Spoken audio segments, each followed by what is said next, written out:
Journey to Sleep with Earth's History, Episode 1. Let your shoulders relax, gently close your eyes, and slow your breathing to match the calm rhythm of our blue planet.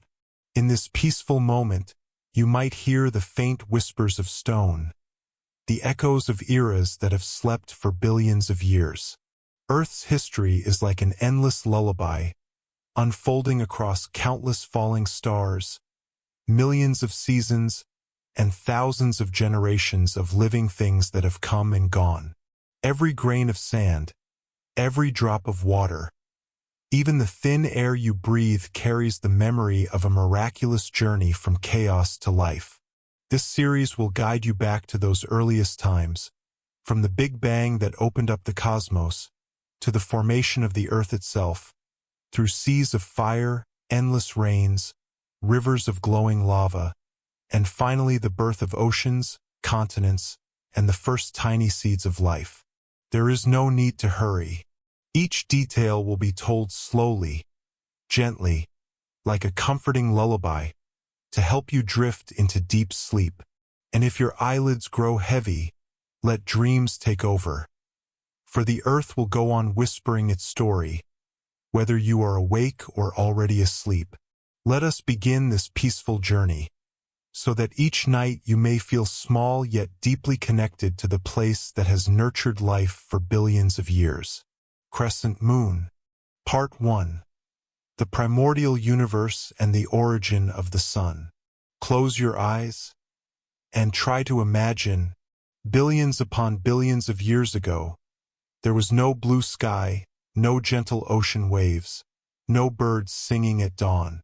There was only an infinite emptiness, silent and dim, stretching out beyond any measure, beyond any dream.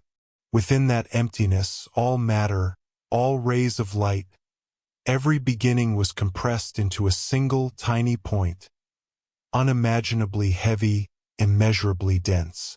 All was still, unmoving, without a sound, until one miraculous moment, for reasons no one can ever truly explain, at a time no one can ever truly fix, the great explosion began. People would later call it the Big Bang.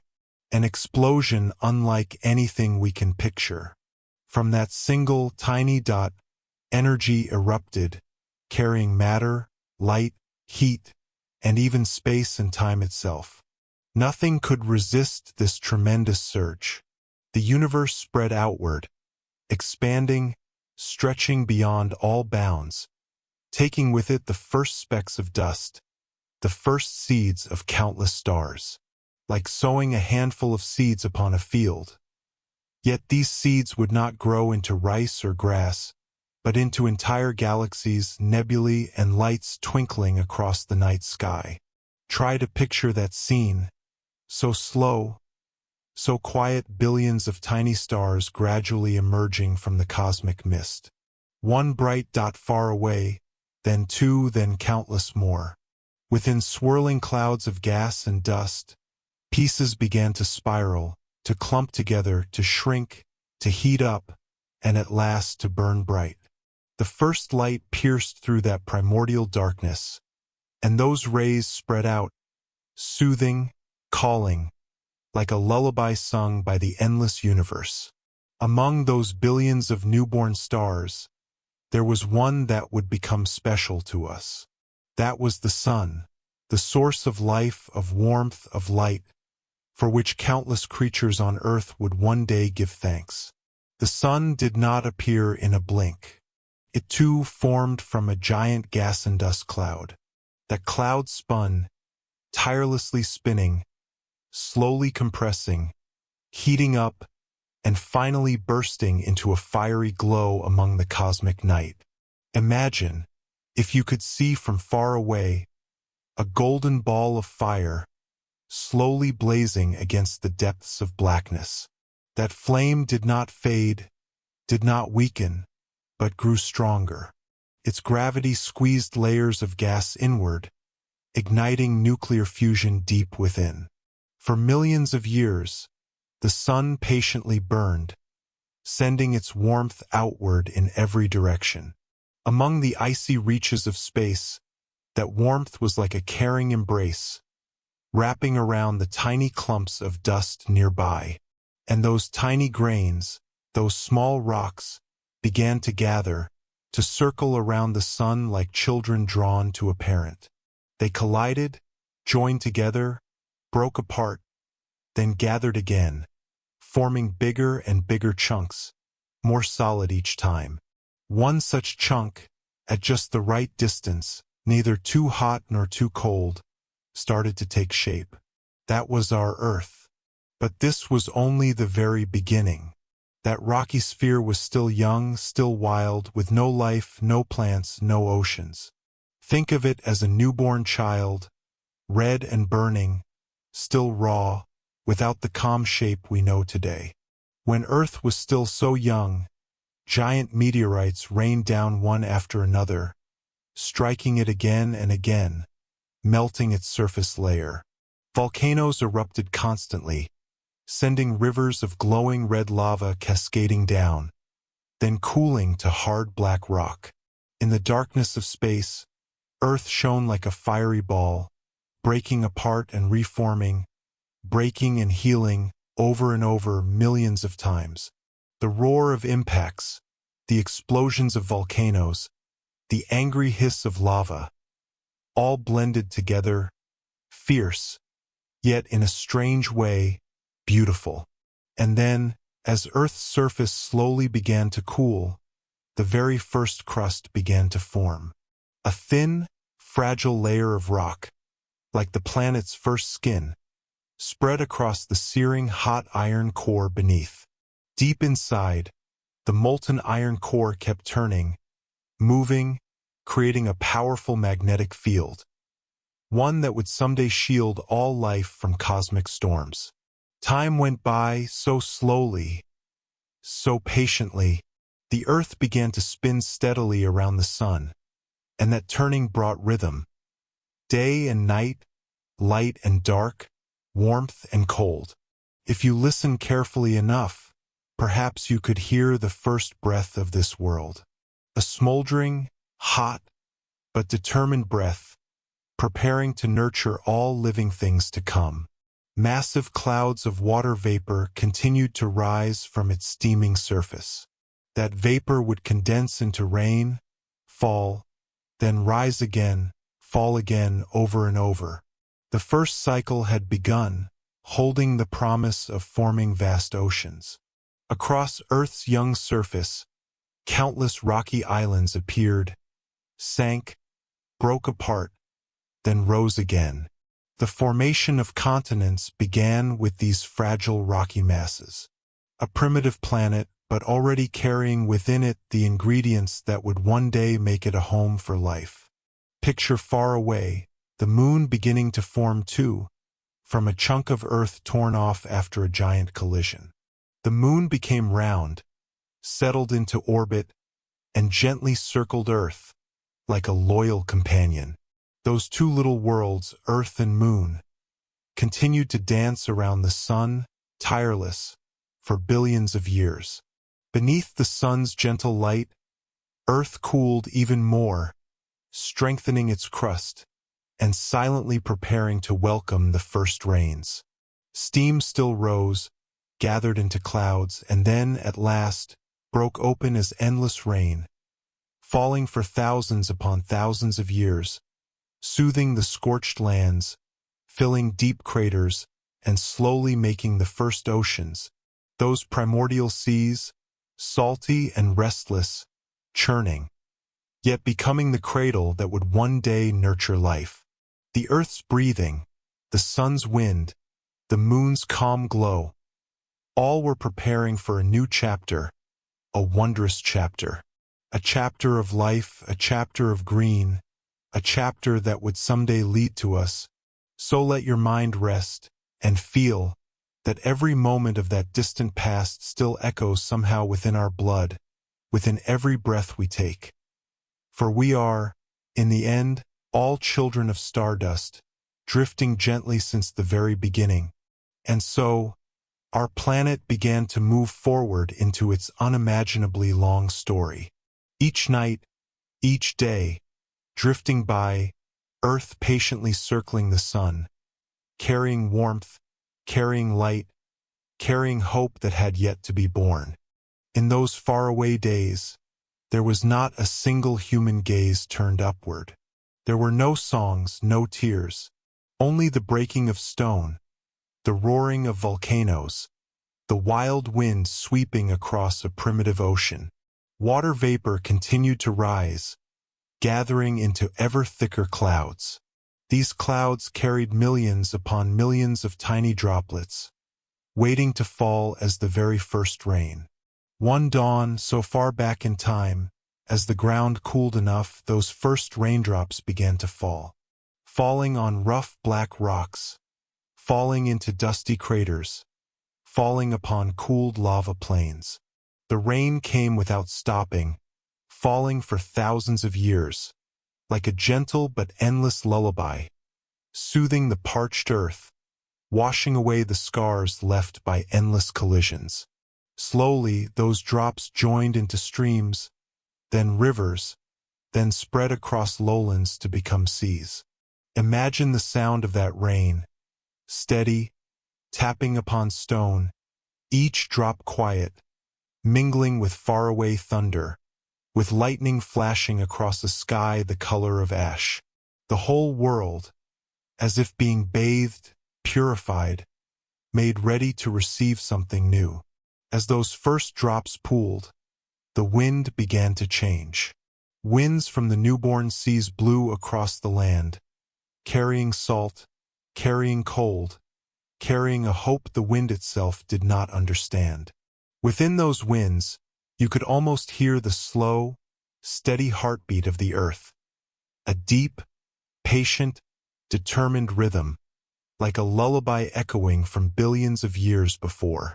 Far away, the moon continued to circle, stabilizing the earth, calming the waves, and gifting a silver light across those long, silent nights. The moon was like a faithful friend, wordless, yet always present, always near. On those primitive earth nights, the moon's light would shimmer on the swirling seas, making the waters glisten like fields of silver. In those waters, minerals dissolved, stones wore down into sand, and sand merged with silt, building a complex soup, the first place that could someday nurture life. But for now, set aside thoughts of living creatures, and only feel the breath of the planet. A long breath, tired but steadfast. Young mountain ranges slowly rose above the seas, like thin, fragile fingers reaching upward. Thunder still crashed from time to time, reminding that nature was still wild, still not ready to rest. Yet those storms brought even more rain, more water, gradually painting a new picture upon the land. Let your mind drift to one night so far away. After the sun had set, the sea still warm, waves gently rocking against stone in a slow, rhythmic lullaby under a star-filled sky. No one was listening, no one recording, only the vast universe, silently witnessing. Bit by bit, each grain of sand, each droplet, each piece of stone, began to rearrange themselves, so that one day they could carry the first steps of living beings. That moment stretched on for countless millions of years. But if you truly listen, you might feel time stopping, to let every breath of earth echo slowly, gently, like a peaceful, endless lullaby. Water vapor kept rising, turning into rain, falling again, flowing back into the sea. And overhead, the moon quietly counted every wave, counted every breath of the planet. On those deepest nights, if a god had been watching, perhaps they would have smiled, seeing that this world, though still savage, was being nurtured with hope. Deep below the ocean, mineral-rich hot springs erupted, warming the cold seawater. Those warm currents, like the planet's first comforting breaths, mixed with the ocean, nourishing tiny organic molecules that were starting to form. These would be the seeds of life, though no one knew them, no one named them, and no one cared for them but the ocean itself, cradling them. On those silent, dark nights, the ocean sang its own song, waves rising and falling, touching black stone, soothing like a mother's lullaby.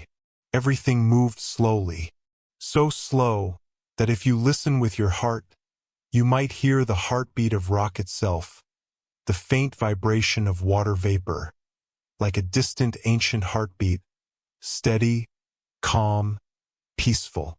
Earth was taking shape, beginning to wear its new clothes, clothes of ocean, of wind, of cloud, and of the gentle moon. And in that space, its first atmosphere began to take shape, made from gases spewing from volcanoes, from steam, and from time itself, patiently waiting.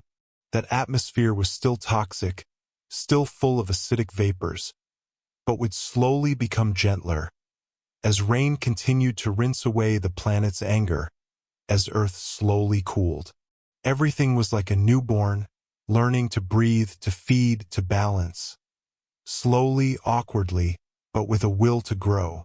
This blue planet, though not yet blue, was only rock, fire, and water, but already carried within it the ingredients to someday host life everywhere. Night followed night, day followed day, like an endless wheel, never stopping, never breaking.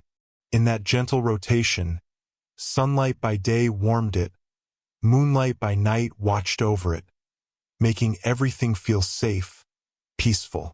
And so, that fragile peace slowly spread, like a wordless lullaby, soothing the newborn planet through its terrible storms. Perhaps the moon was rocking Earth to sleep across those billions of years, so that one day, when it awoke, Earth could truly become a home for countless creatures, for plants, for flocks of birds, for humankind, for everything we cherish today. But that was still a long way away.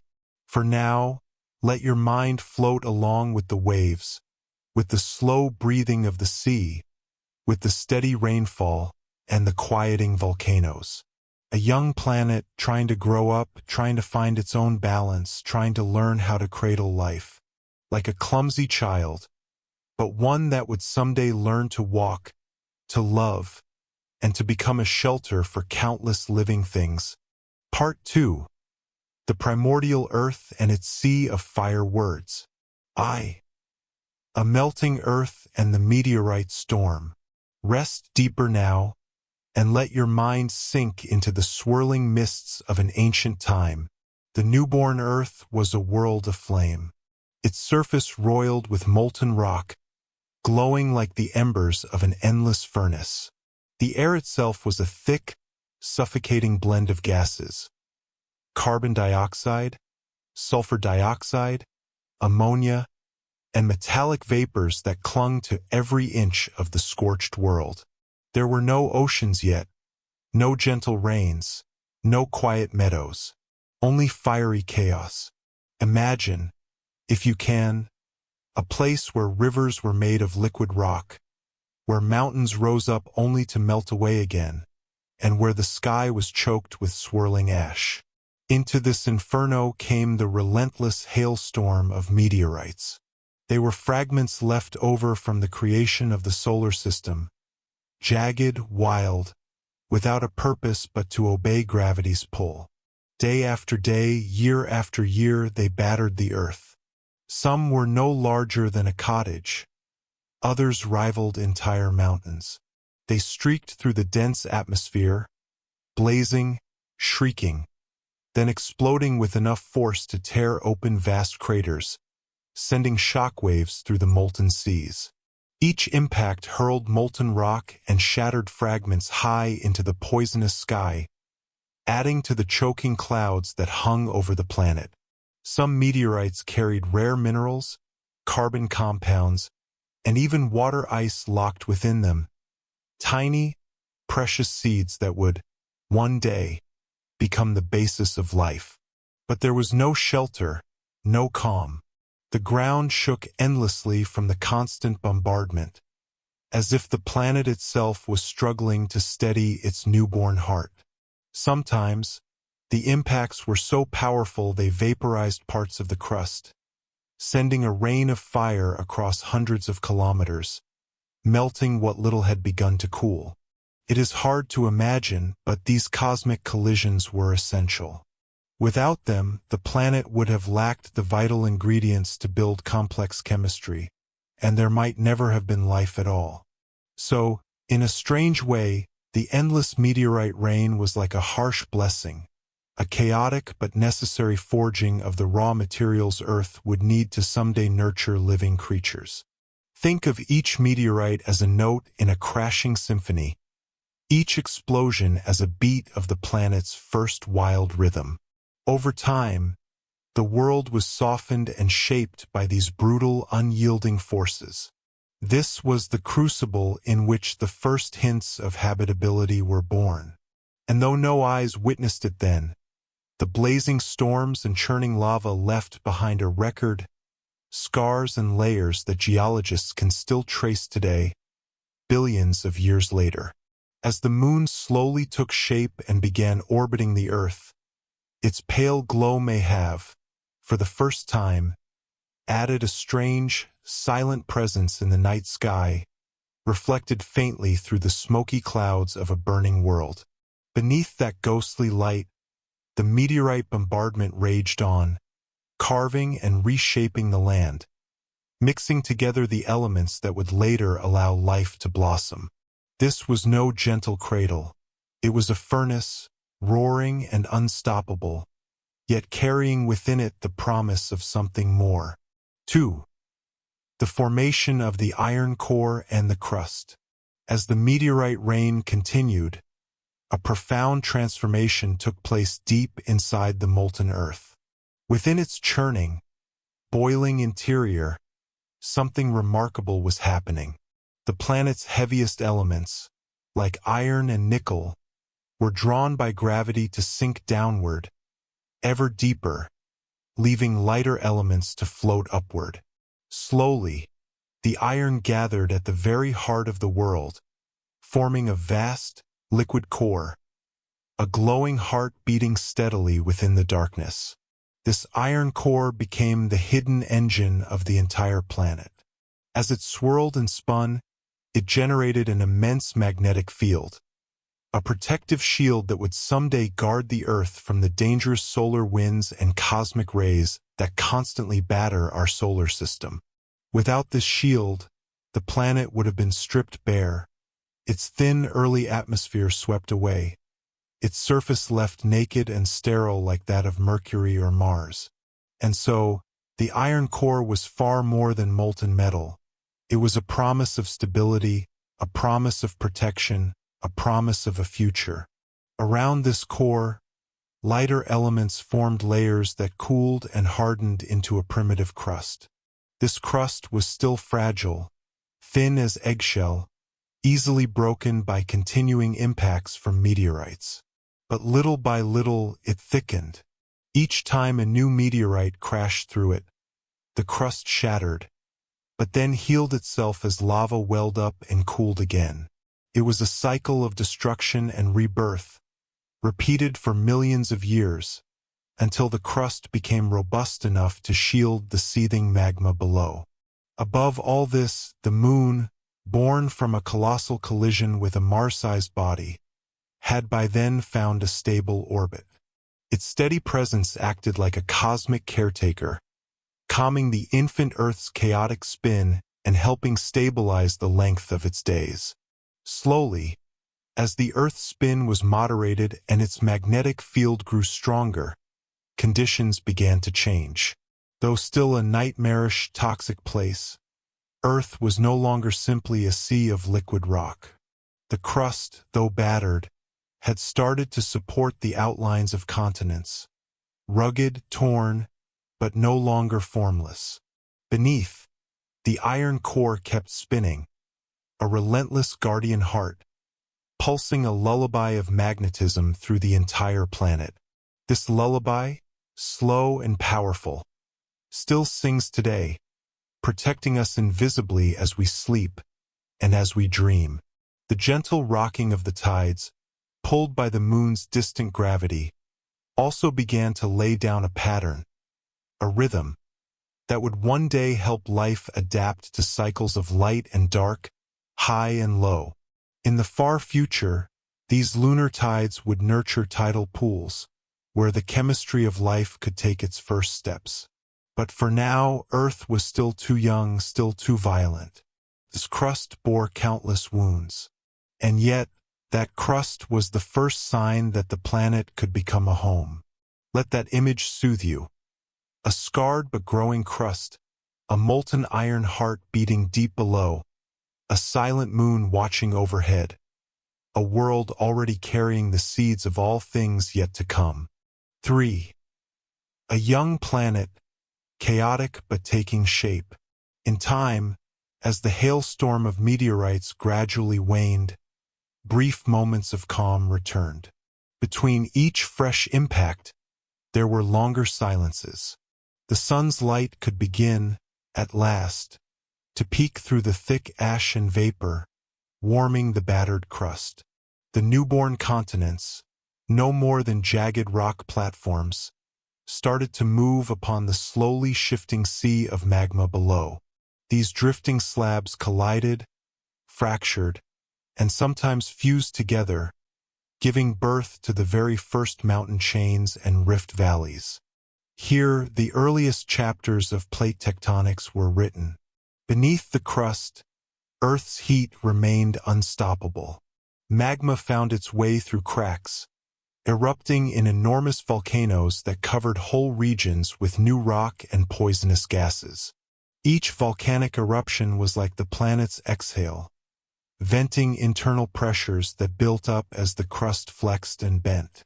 These gases, mostly carbon dioxide and sulfur compounds, were still toxic, still unfriendly to any life we know.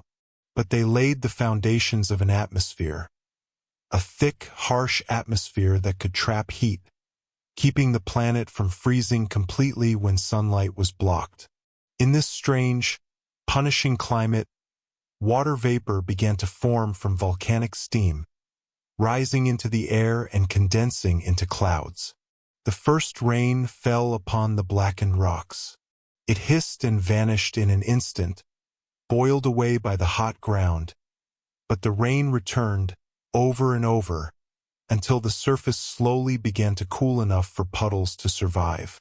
These rains, rich in acids from the harsh air, scoured the newborn continents, breaking down minerals and carrying nutrients into low places that would one day be oceans. Night after night, storms rolled across a raw, tortured land, lightning flashing through the thick, orange skies.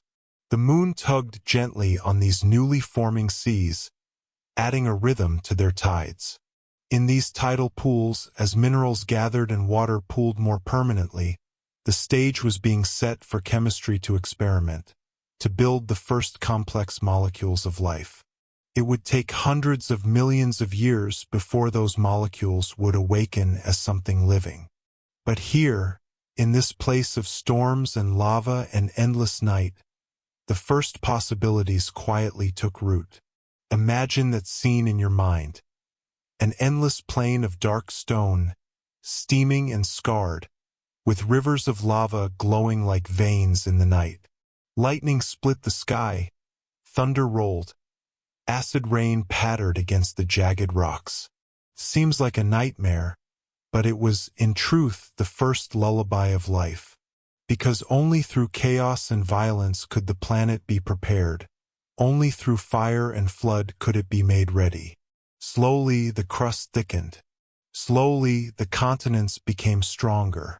Slowly, the atmosphere grew denser, wrapping the planet like a rough blanket, holding in just enough warmth. The iron heart deep inside continued its steady beat, sending protective magnetic fields outward. The moon kept circling, drawing the seas into motion. And with each passing century, the violent planet grew calmer. Little by little, it began to resemble a world that one day would be green and blue. But it was not yet time. The world was still young, still scarred, still haunted by memories of fire. And so it slept fitfully, breathing sulfur and iron, dreaming of what it might become. Let yourself fall into that dream now, slowly, calmly. Feel the deep, steady beat of the iron core. Hear the distant sigh of the first storms. Picture the moon keeping quiet watch, pulling the tides of a sea not yet truly born. In this dark lullaby, you may find peace, knowing that every new world is born of struggle, and every gentle blue ocean begins as molten flame. And so Earth, chaotic yet brave, waded through countless storms, carrying within it the possibility of all the futures to come. Now, as time marched on, the newborn Earth continued its slow transformation, like a child learning how to breathe for the first time. The crust, still battered and scarred by countless meteorite impacts, began to stabilize in small patches. Here and there, thicker rock plates slowly formed, and between them, cracks opened, allowing the fiery magma below to break through. Each eruption poured out enormous quantities of basalt, forming dark plains of solid rock that would later become the building blocks of continents. Imagine it. Wave after wave of lava, rolling over the battered crust, cooling into hard stone, then breaking apart again as more impacts arrived. All the while, the planet's atmosphere thickened, heavy with carbon dioxide and sulfur gases. The pressure was immense, the air hot and poisonous, a suffocating blanket that would have choked any modern creature instantly. But this same poisonous air also began to trap precious water vapor. Slowly, the climate shifted from pure furnace to something ever so slightly more temperate. At last, after countless millennia, a thin rain began to fall, more steadily, more frequently, no longer vanishing instantly but able to gather in shallow pools across the scorched plains. These pools simmered under the harsh sky, rich with dissolved minerals. Here, in these tiny, quiet places, the first experiments of chemistry might one day take place. Between the rainstorms, lightning flashed through the thick, coppery clouds, sparking new reactions in the puddles of the young seas. The oceans, still only a dream, were beginning their slow, relentless birth. Deep beneath the shifting plates, the iron core continued to swirl, stirring up a protective magnetic field around the entire planet. This magnetic shield was crucial, for the sun's winds remained fierce and unforgiving, ready to strip away any fragile air the planet tried to hold. You might imagine this magnetic field as a soft, invisible cocoon, wrapping the world, singing a low, steady lullaby of protection that kept hope alive. Meanwhile, the moon's orbit settled into greater stability, pulling at the thin seas and setting up faint tides. Even the smallest shifts in these tides helped stir the primitive oceans, keeping them from stagnating. All of these rhythms, the iron heart's beat, the moon's gentle tug, the dance of the molten mantle, blended together into a strange but peaceful pattern that would become the backdrop for all future life. It is soothing to imagine this, though the world was still so dangerous. A place of lava fields, boiling pools, choking storms. Yet within the chaos, a sort of calm had begun to emerge, like a child's breathing evening out after a long night of tears. And so Earth, battered but patient, waited. Part 3. The Birth of the Oceans and the Atmosphere. 1. Water vapor condenses into rain. Close your eyes and let your mind drift far, far back, to a time so distant it almost feels beyond imagination. more than 4 billion years ago. Earth was still a newborn, just beginning to cool down after the long fury of its fiery youth, battered by endless volcanic eruptions and a barrage of meteorites that had pummeled its surface without mercy. The face of the planet still glowed in places with molten rock, rivers of lava sliding between deep cracks as if they were the veins of a living creature. And above all this, the first atmosphere of Earth was nothing like the gentle, breathable air you know today. It was a dense, choking blend of thick water vapor, carbon dioxide, ammonia, and other toxic gases, wrapping the entire planet in a gray, suffocating blanket of heat. In that stifling gloom, no liquid water could possibly survive on the scorching surface. Every bit of moisture was locked in the form of vapor, swirling in a vast, steamy haze released from the oceans of lava, from countless fiery lakes, and from the mouths of 1,000,000 volcanoes. These colossal plumes of vapor rose into the upper layers of the atmosphere, mingling with noxious gases, forming heavy, brooding clouds that all but hid the sun, draping the world in a dim, reddish, oppressive glow. But time, always patient, went on with its quiet work. Earth slowly released its heat into space, and the temperature of the planet began to creep downward tiny fraction by tiny fraction. It was a process so slow, so measured, that it spanned millions of years, but it did not stop. Eventually, the global temperature fell below water's boiling point. At that crucial threshold, the water vapor that had choked the skies could finally begin to condense. Those monstrous clouds, saturated with billions upon billions of water droplets, started to gather their moisture into heavier and heavier beads, until they could no longer hold them. The first true rainfall began, after countless ages of fiery chaos. Perhaps no living thing witnessed that moment, and no one counted those first precious drops, but it marked the beginning of something entirely new. As each raindrop fell onto the burning rocks, it hissed and vanished instantly, rejoining the vapor around it, creating thick clouds of white steam that roiled like the breath of some titanic beast. But the rain did not surrender. It fell again and again in one sheet after another, cleansing the thick, toxic air, dissolving some of the poisonous gases, and pulling them back down to the ground. The world in that time must have looked like a half-remembered dream.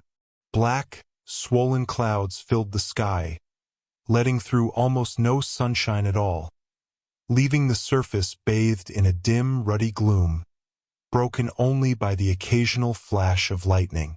That lightning, however, played its own miraculous part, striking through the steam-laden sky and providing energy that could bind simple molecules together into more complex ones. The very seeds of life that would someday awaken.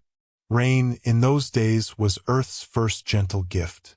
Inside each drop was pure water, the simplest but most essential ingredient for all life to come. Beyond that, these relentless rains cooled the ground, calming the fever of a planet that had suffered through a blazing infancy, and allowing the crust to become stable enough to hold liquid water for the first time.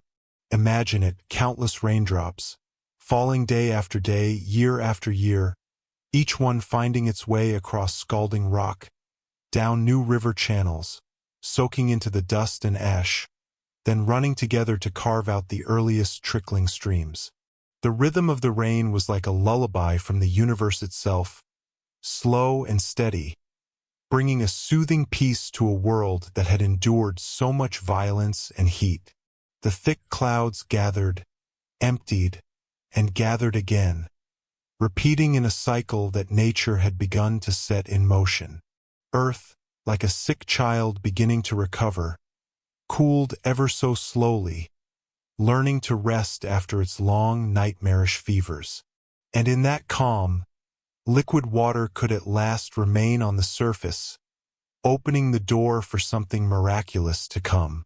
That water vapor, once a choking veil in the sky, was transformed into real rain, laying the foundations for seas, rivers, lakes, for every future creature that would depend on water to survive.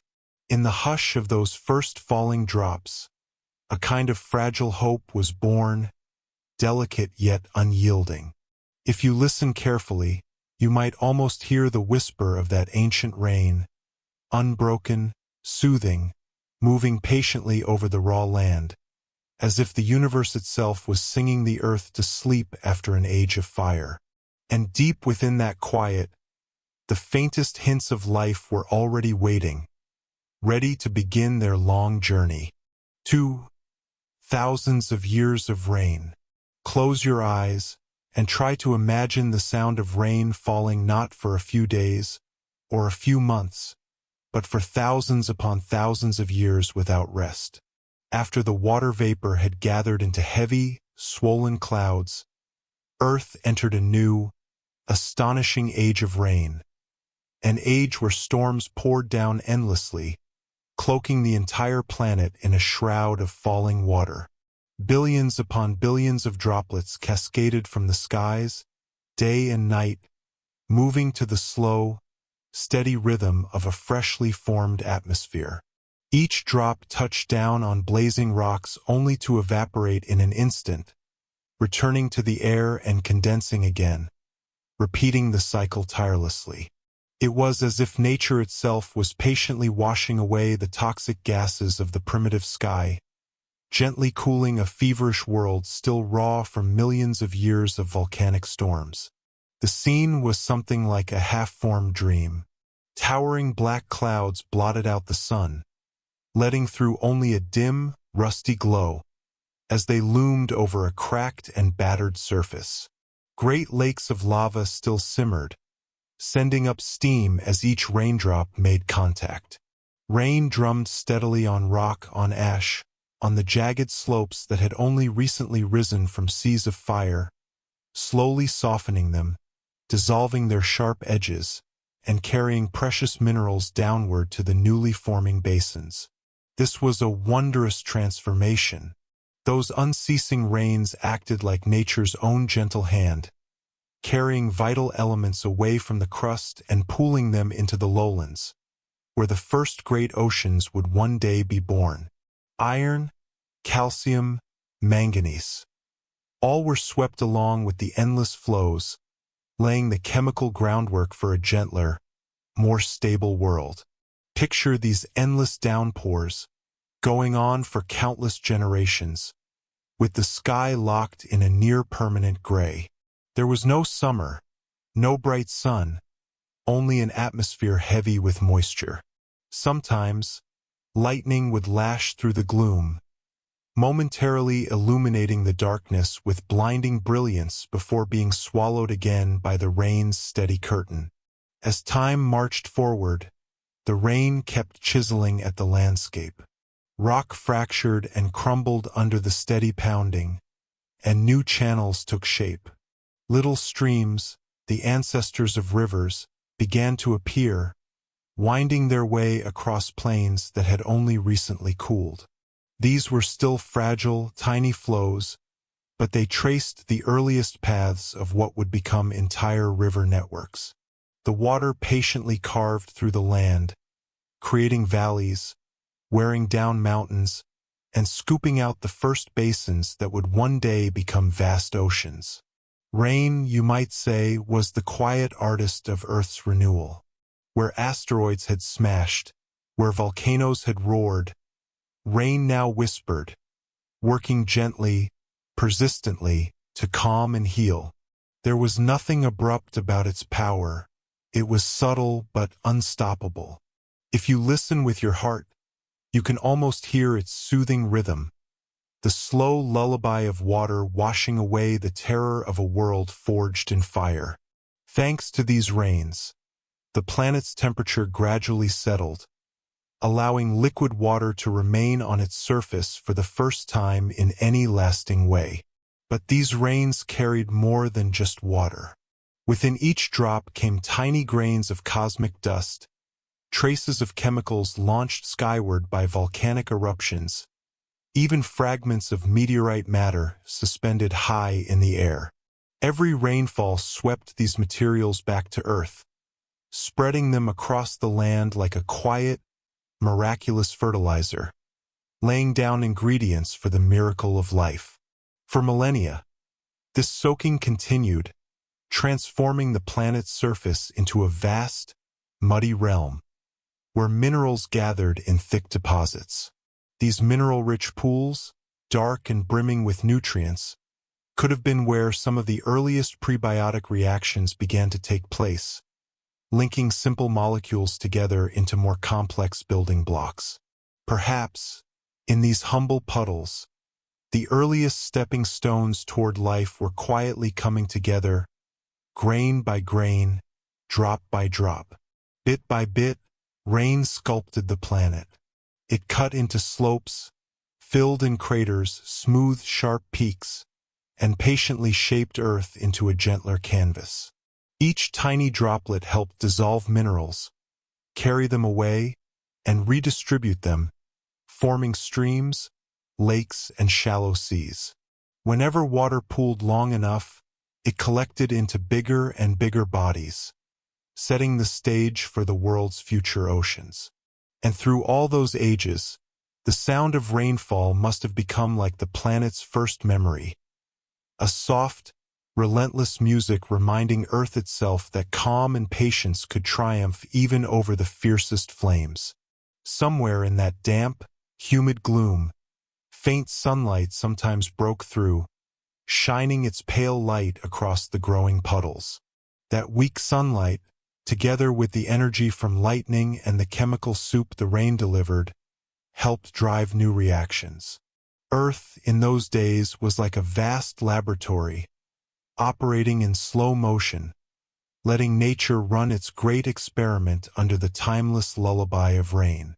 And so, after thousands upon thousands of years of falling water, after the planet had been thoroughly washed and cooled, after its crust had finally stabilized, the first seas would soon be ready to take shape.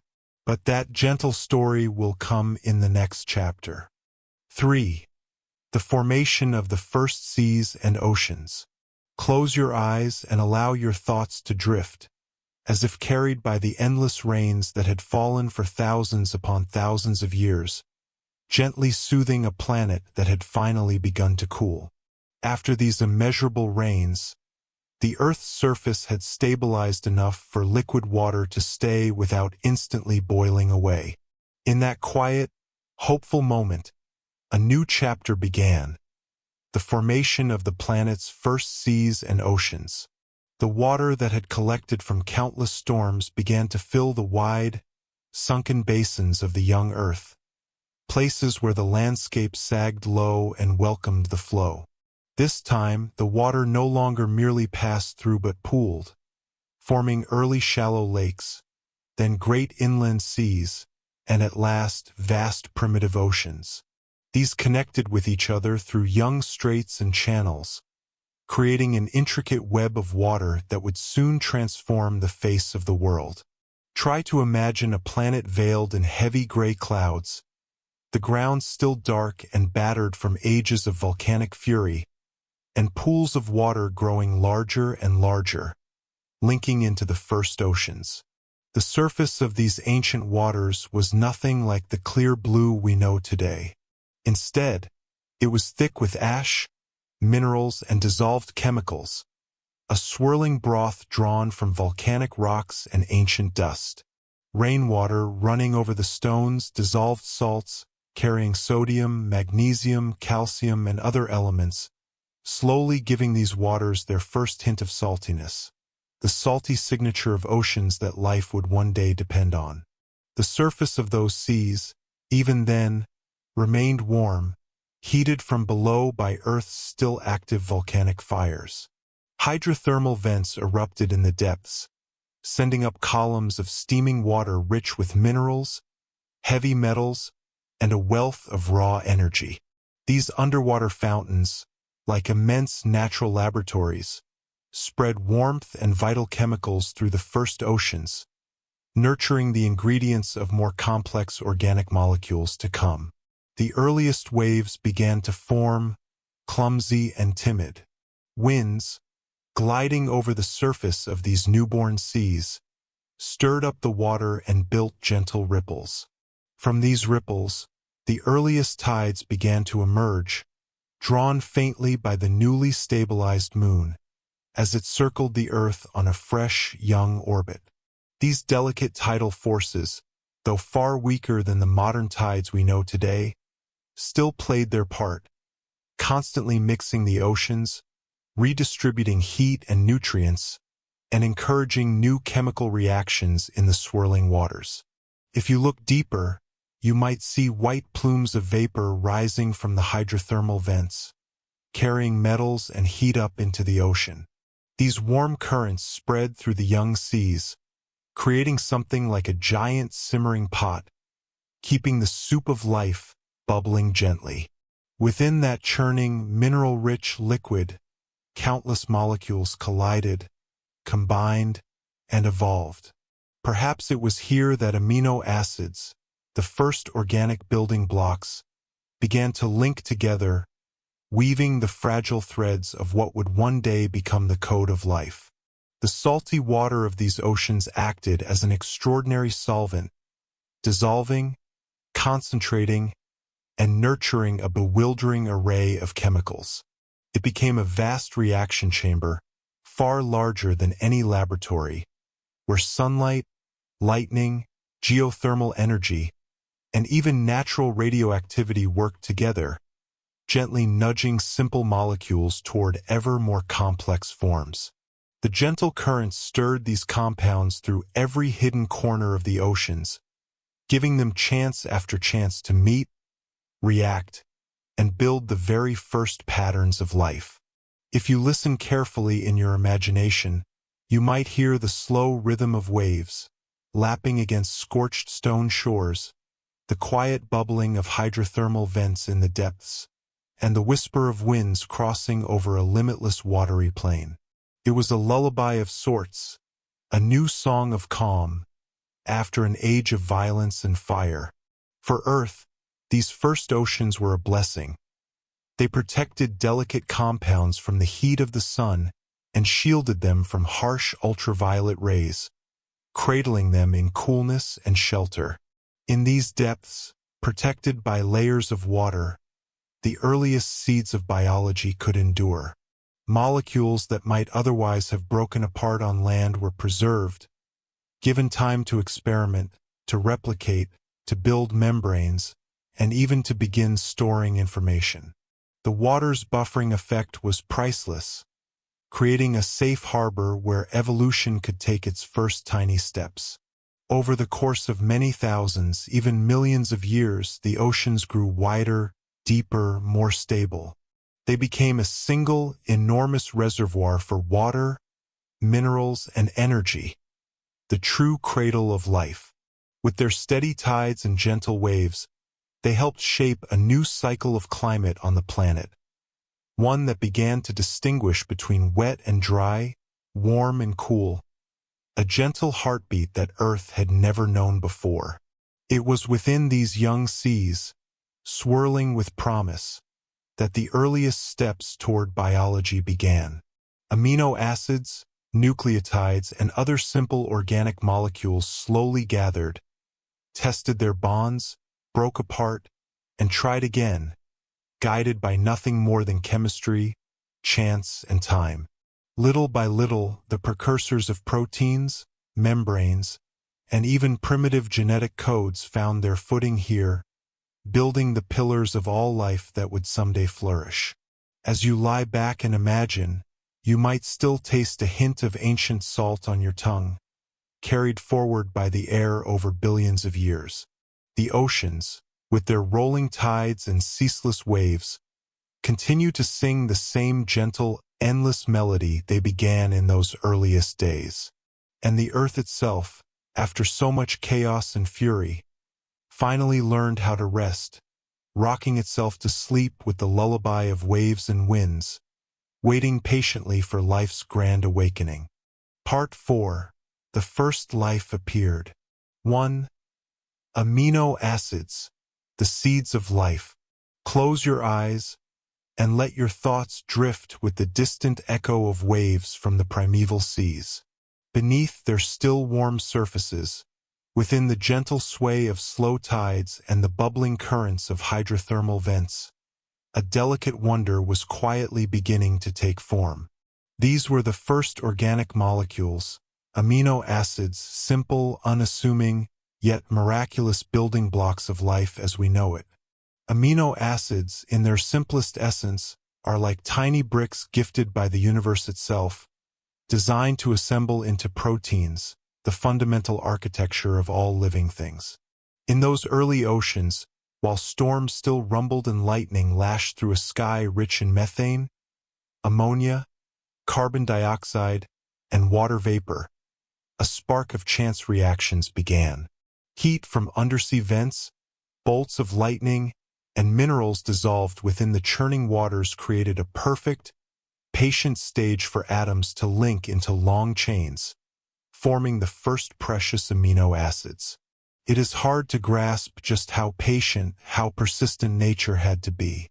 These chemical reactions did not complete themselves in a day, nor a year, but echoed across millions upon millions of years, repeating themselves in quiet, subtle rhythms, like a lullaby. Each water molecule, each drifting ion of metal in the seawater, played its tiny role in this cosmic symphony. When a short chain of amino acids formed, it might quickly break apart under heat or radiation, only to be built again, a cycle repeating itself without weariness. If you listen deeply with your imagination, you might hear the gentle hissing of hydrothermal vents, the subtle pop of bubbles breaking in the briny water, and the distant rumble of thunder echoing across a heavy, brooding sky. These were the background notes of a vast natural laboratory, where the planet itself conducted experiment after experiment, searching for stability, for complexity. In this immense nursery, amino acids became critical links in a chain that would one day stretch toward higher forms of life.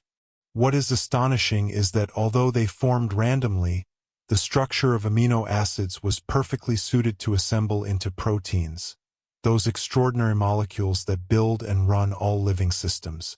Because amino acids can connect in countless ways, they allow an immense creative flexibility, offering a blueprint for endless possibilities that evolution would later refine.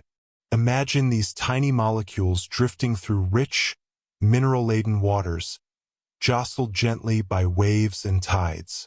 Sometimes they would settle upon the surfaces of volcanic rocks or thin clay sediments, surfaces that could help stabilize them, protecting their fragile bonds from breaking down too quickly. These mineral surfaces might have served as natural catalysts, encouraging longer chains to form, helping these delicate links to survive long enough to grow, to evolve. Over millions of years, amino acids emerged, vanished, and reappeared again, endlessly. The odds of success were tiny, but time was infinite, and the number of chances unimaginably vast. Sooner or later, a chain would arise that was long enough, stable enough, to become the precursor of the very first protein. At that moment, the universe itself seemed to have laid the first brick for a living story that would continue for billions of years to come. There was no intelligent hand guiding these events, no divine design, only the consistent, unstoppable laws of chemistry and physics, repeating again and again.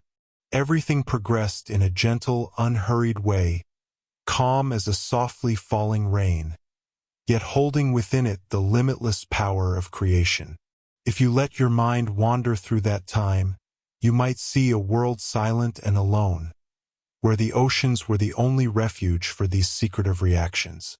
There were no flashing eyes, no movement of creatures, only molecules slowly colliding, bonding, breaking apart, and rejoining, in a timeless, endless dance. From short, simple fragments, longer and more complex chains gradually emerged. These began to twist and fold into stable, three-dimensional shapes, laying the foundation for primitive functions like catalysis and information storage. Here, in these fragile beginnings, stood the first faint glimmer of proteins, those miraculous tools that would one day build every living cell. In the great salty cradle of the primordial seas, among minerals and gentle waves, amino acids were like humble seeds, sprinkled by the universe across a patient world. They waited, unhurried, for the right moment, the right conditions, to start assembling the miracle of life.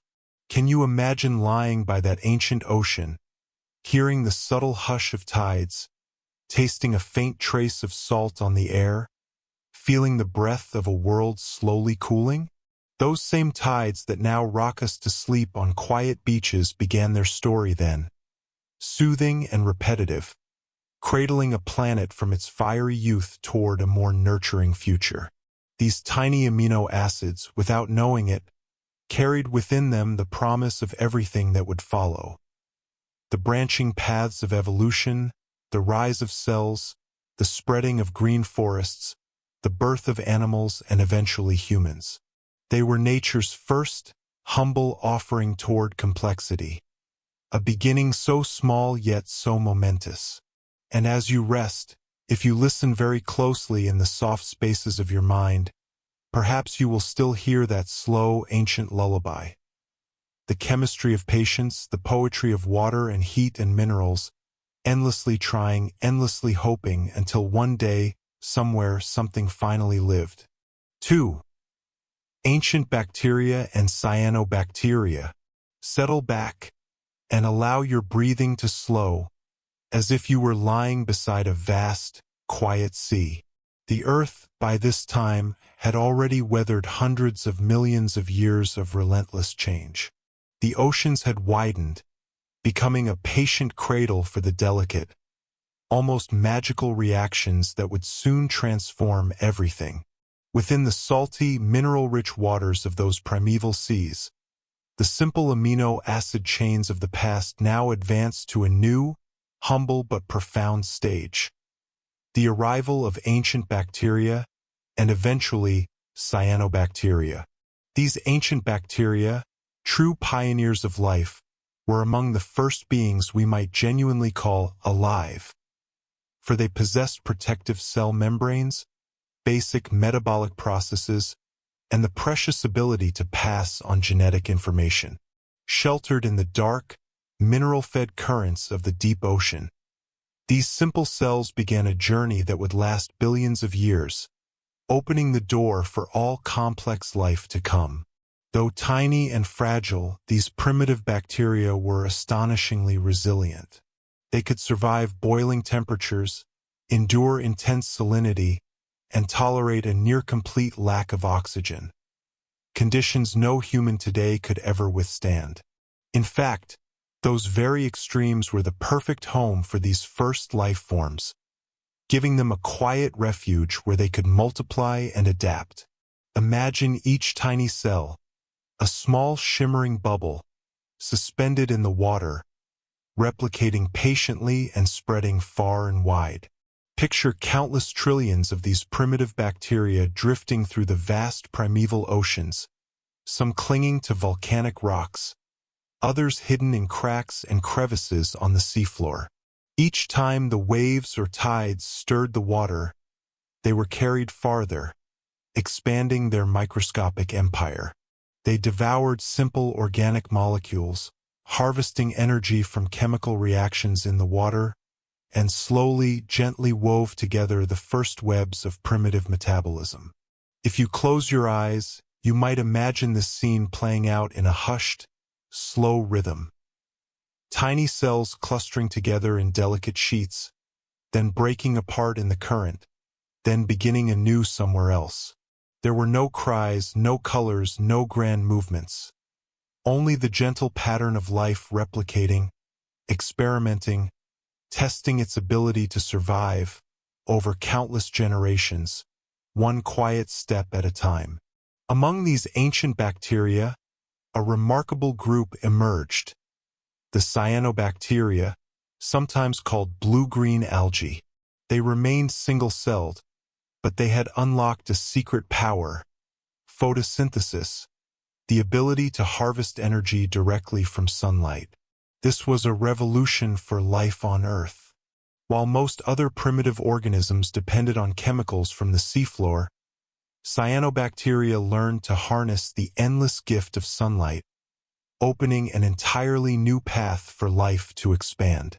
Thanks to these cyanobacteria, oxygen was slowly produced and released into the atmosphere. At first, this oxygen was minuscule and easily absorbed by rocks and minerals, but over millions of years, it accumulated, changing the entire composition of Earth's air. This transformation laid the foundation for the complex life that would follow.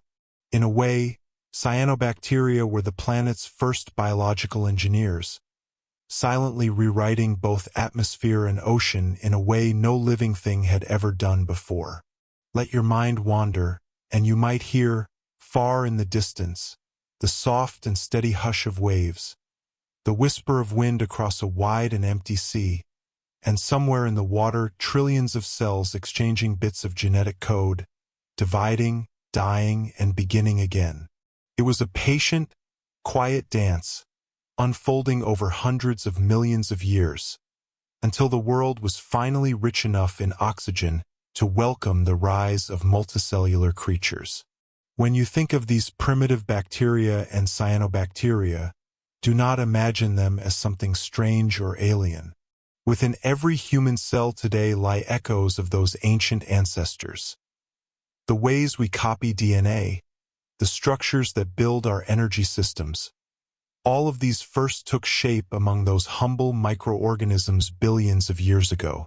There is a gentle comfort in realizing that our own existence is not a random miracle, but the result of endless experiments in nature, repeated over and over, patiently, slowly. From a single, tiny bubble of life to a thin colony of bacteria, to photosynthetic cyanobacteria harnessing sunlight, all of this moved in a slow rhythm, steady as breathing, faithful as a lullaby. And that slow, steady rhythm, pulsing across hundreds of millions of years, eventually turned Earth into the precious blue planet we know today. As you close your eyes and listen to the murmur of the sea, remember that every breath you take carries the memories of these ancient bacteria and cyanobacteria, carried forward through time, hidden in the very fabric of your living cells. If you listen very closely, somewhere deep in your imagination, you might still hear their patient voices, tiny, wordless, repeating patterns of life, quietly hopeful, that refuse to be silenced by hardship or time. They are still with us, carried inside our bodies, part of the same gentle current that began in those faraway oceans, when the world was young, and life itself was still dreaming of what it might become. 3. The beginning story of life. Close your eyes and allow your mind to drift like the gentle swells on an ancient night sea. The earth, by now, had settled into a more stable rhythm after countless geological convulsions. The oceans had formed, vast and inviting, and within them, the earliest bacteria and cyanobacteria had begun to plant the fragile seeds of life. Now a new chapter was opening, a chapter that tells the true beginning of life as a complex, cooperative miracle, where cells learn to join forces, to share, and to evolve into something greater. At first, life was still simple, even painfully fragile. Trillions of single-celled organisms floated in the mineral-rich saltwater, drawing energy from sunlight or from chemical reactions deep on the seafloor. They multiplied, then died, in an endless, quiet cycle. Yet within this repetitive dance, nature was patiently experimenting. Some cells began to cooperate, forming simple communities. Within those little communities, some cells specialized in gathering nutrients, others in defense, and some in reproduction. Picture this as slowly and softly as the mind can. Small clusters of bacteria gathering together like glimmering constellations in the saltwater skies, then binding ever more firmly to one another. Gradually, this cooperation revealed its clear advantages. The communities could survive better, resist sudden swings in temperature, avoid toxins, and share genetic information more freely. From these first primitive collectives, the idea of a multicellular body was gently born. Take a deep breath as if to feel the rhythm of those first oceans and remember, life began precisely this way, from single cells to small collectives to increasingly complex structures. Some bacterial communities even formed protective slimy layers, like natural armor, shielding the group from harsh waves or salinity changes.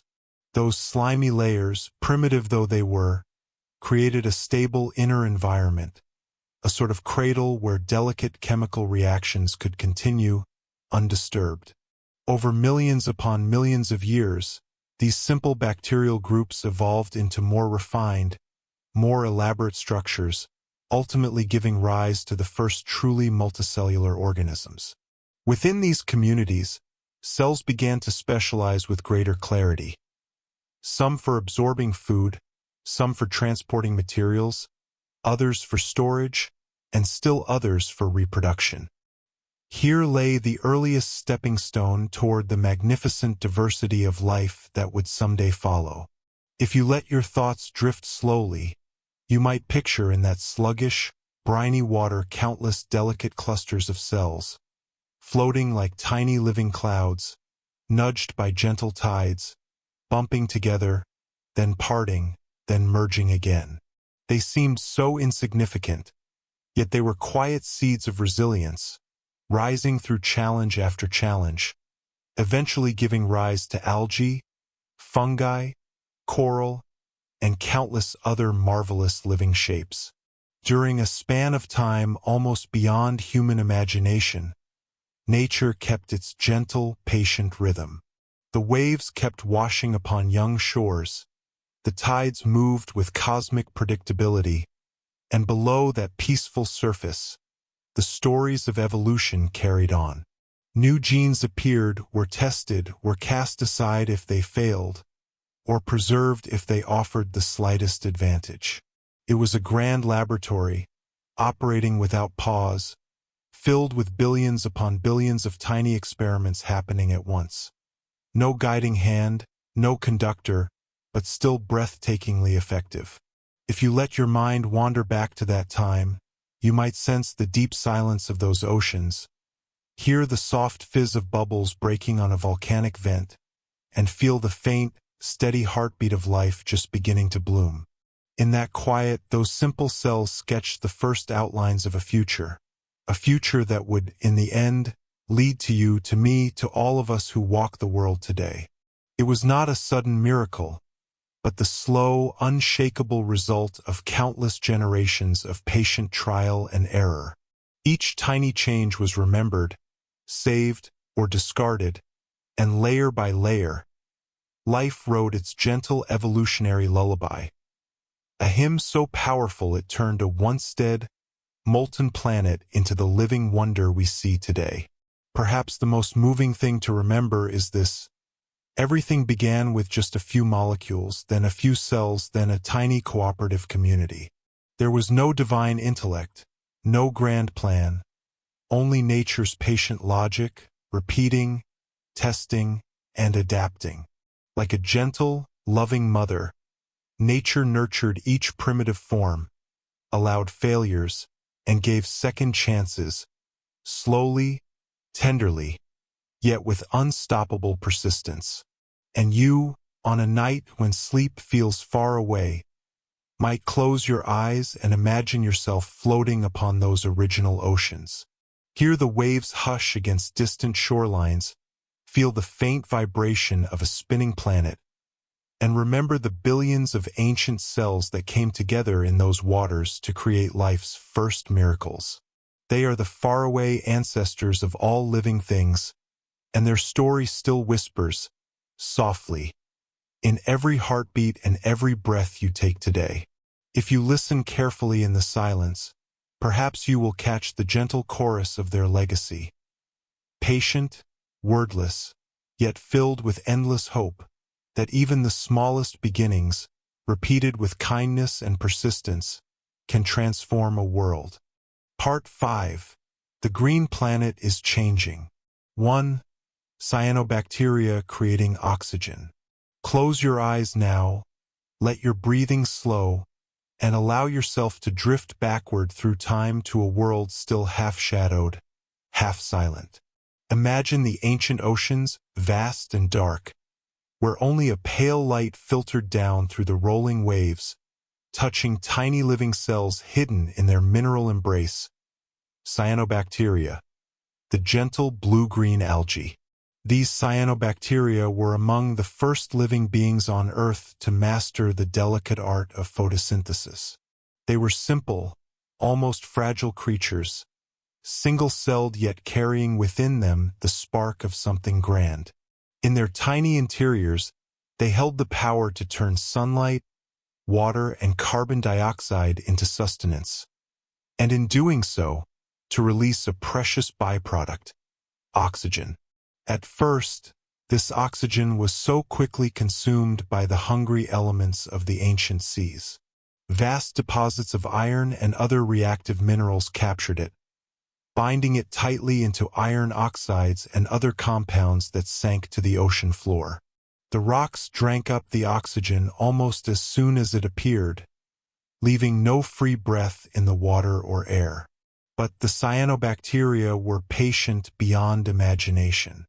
Every day, every year, for millions of years, they continued their quiet work, exhaling oxygen molecule by molecule into the endless waters. Picture billions upon billions of these tiny cells, drifting like pale green stars through the warm, briny depths. In the hush of the undersea currents, they formed delicate floating colonies, shimmering in the sunlight, repeating their labor again and again. They made no sound, no grand gesture, yet their repeated, tireless efforts would alter the destiny of the entire planet. Cyanobacteria were, in many ways, the first great ecological engineers.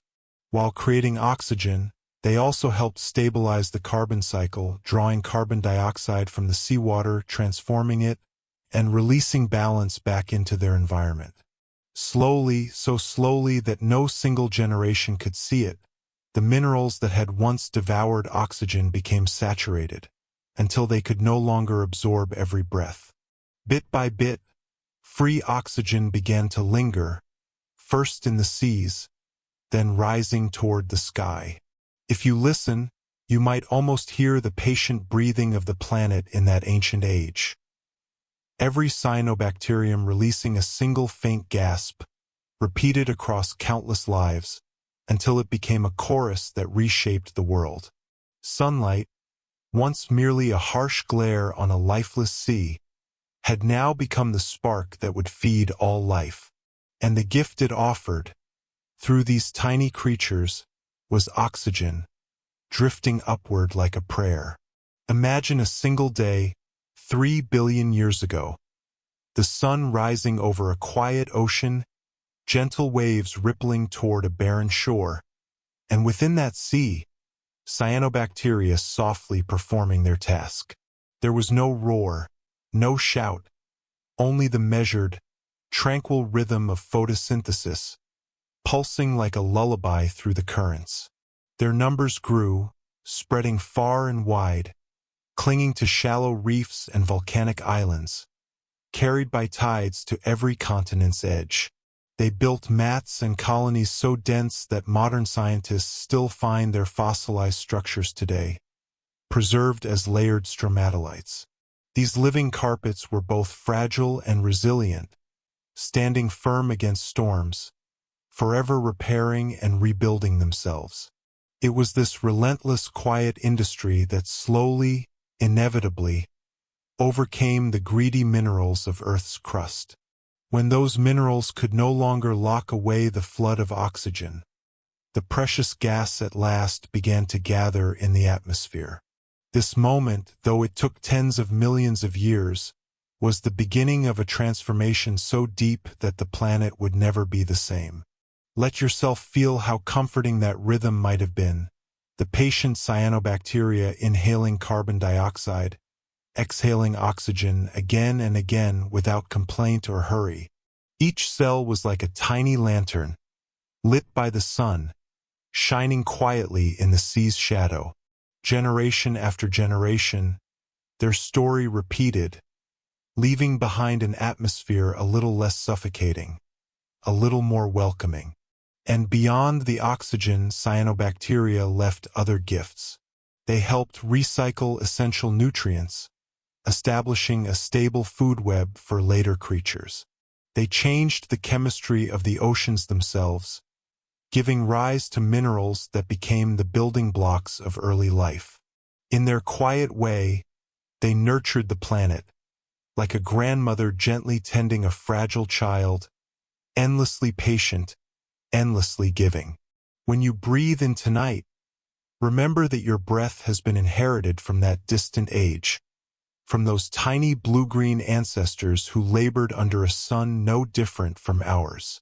Their legacy is carried inside every lung, every drop of blood, every living cell.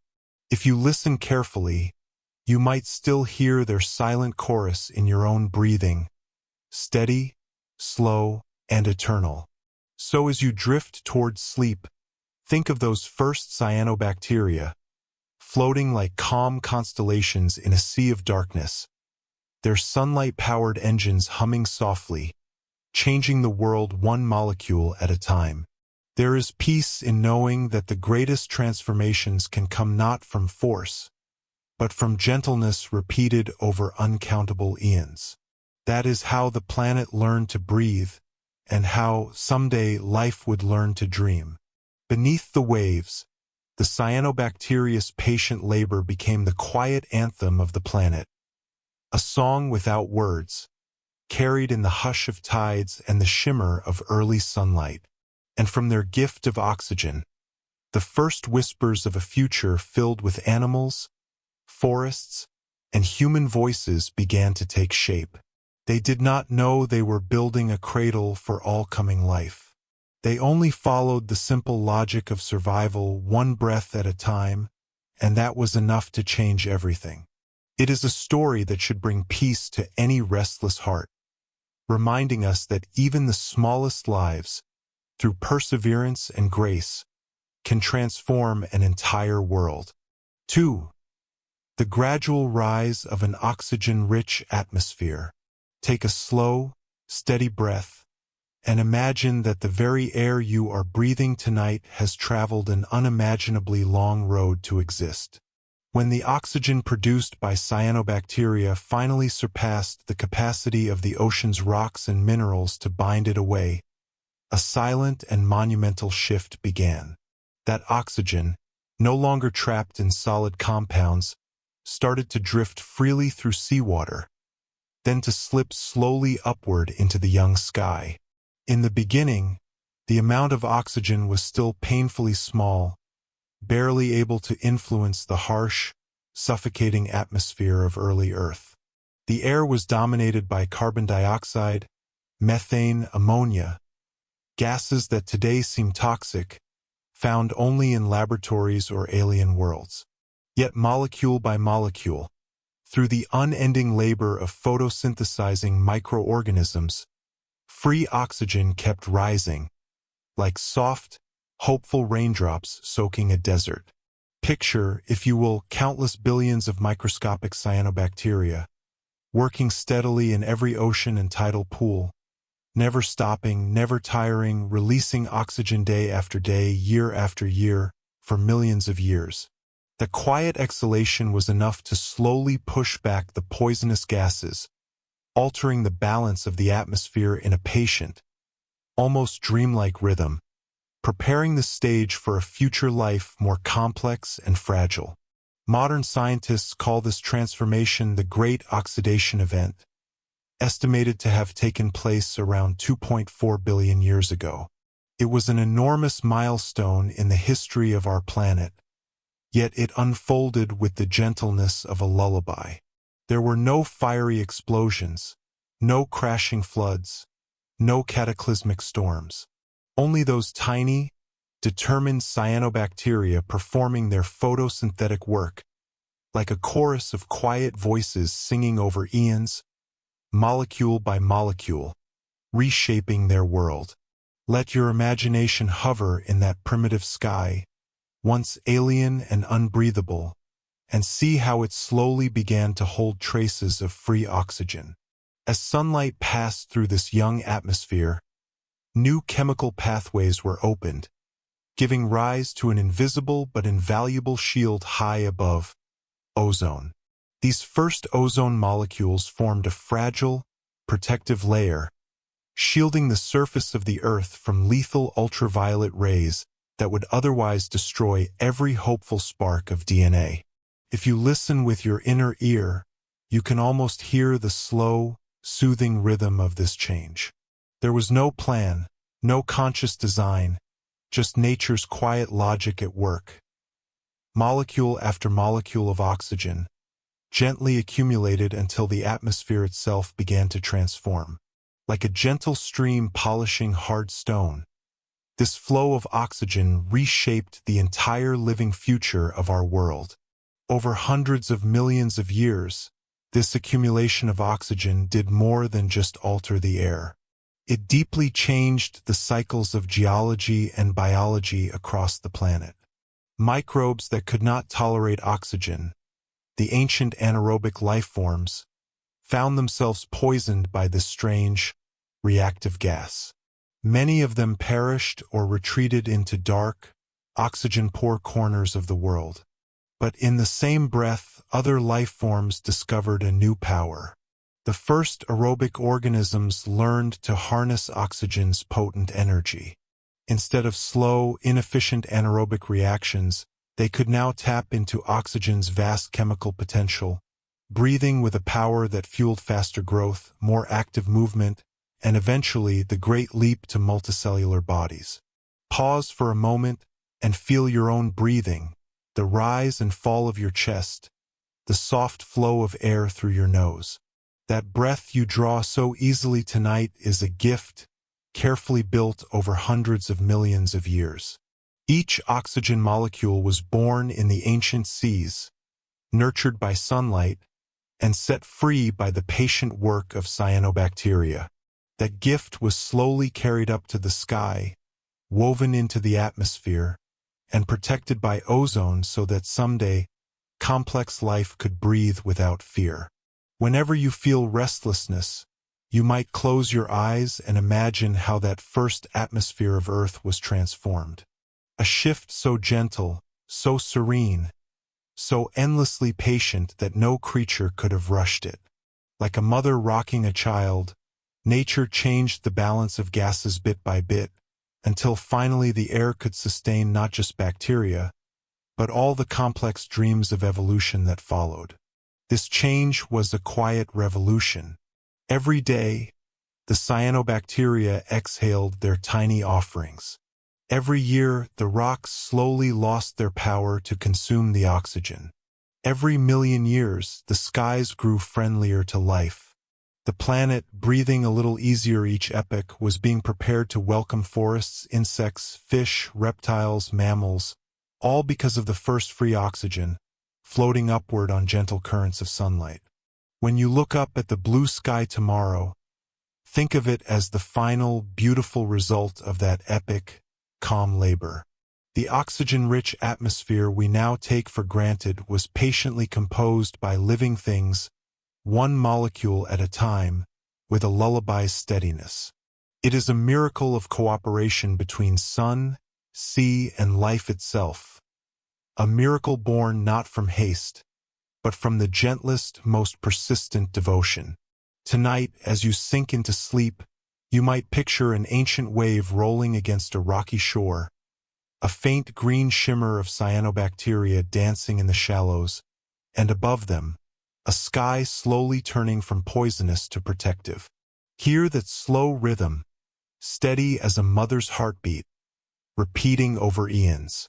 That was the song that built a breathable world, a song that still echoes in every living breath you take.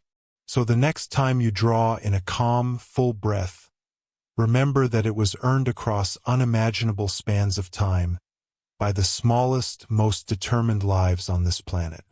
Their work was so subtle, so silent, yet so unstoppable, that it allowed everything else, flowers, trees, birds, people, to exist. That is the quiet triumph of an oxygen-rich atmosphere, patiently woven together, so that even tonight you may rest easy, comforted by the air they left behind. 3.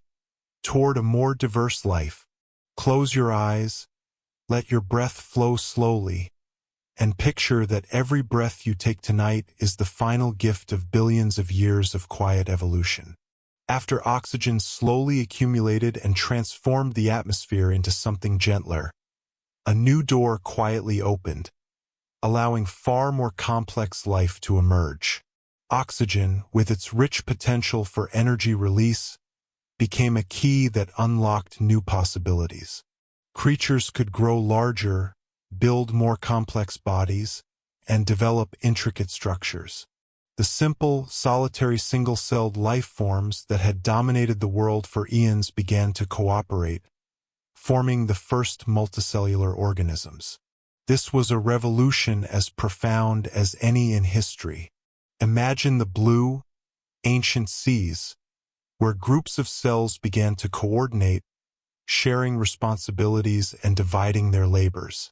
Some cells specialized in transporting nutrients, others in defense, others in reproduction, all moving together like a patient symphony, tuned to survival.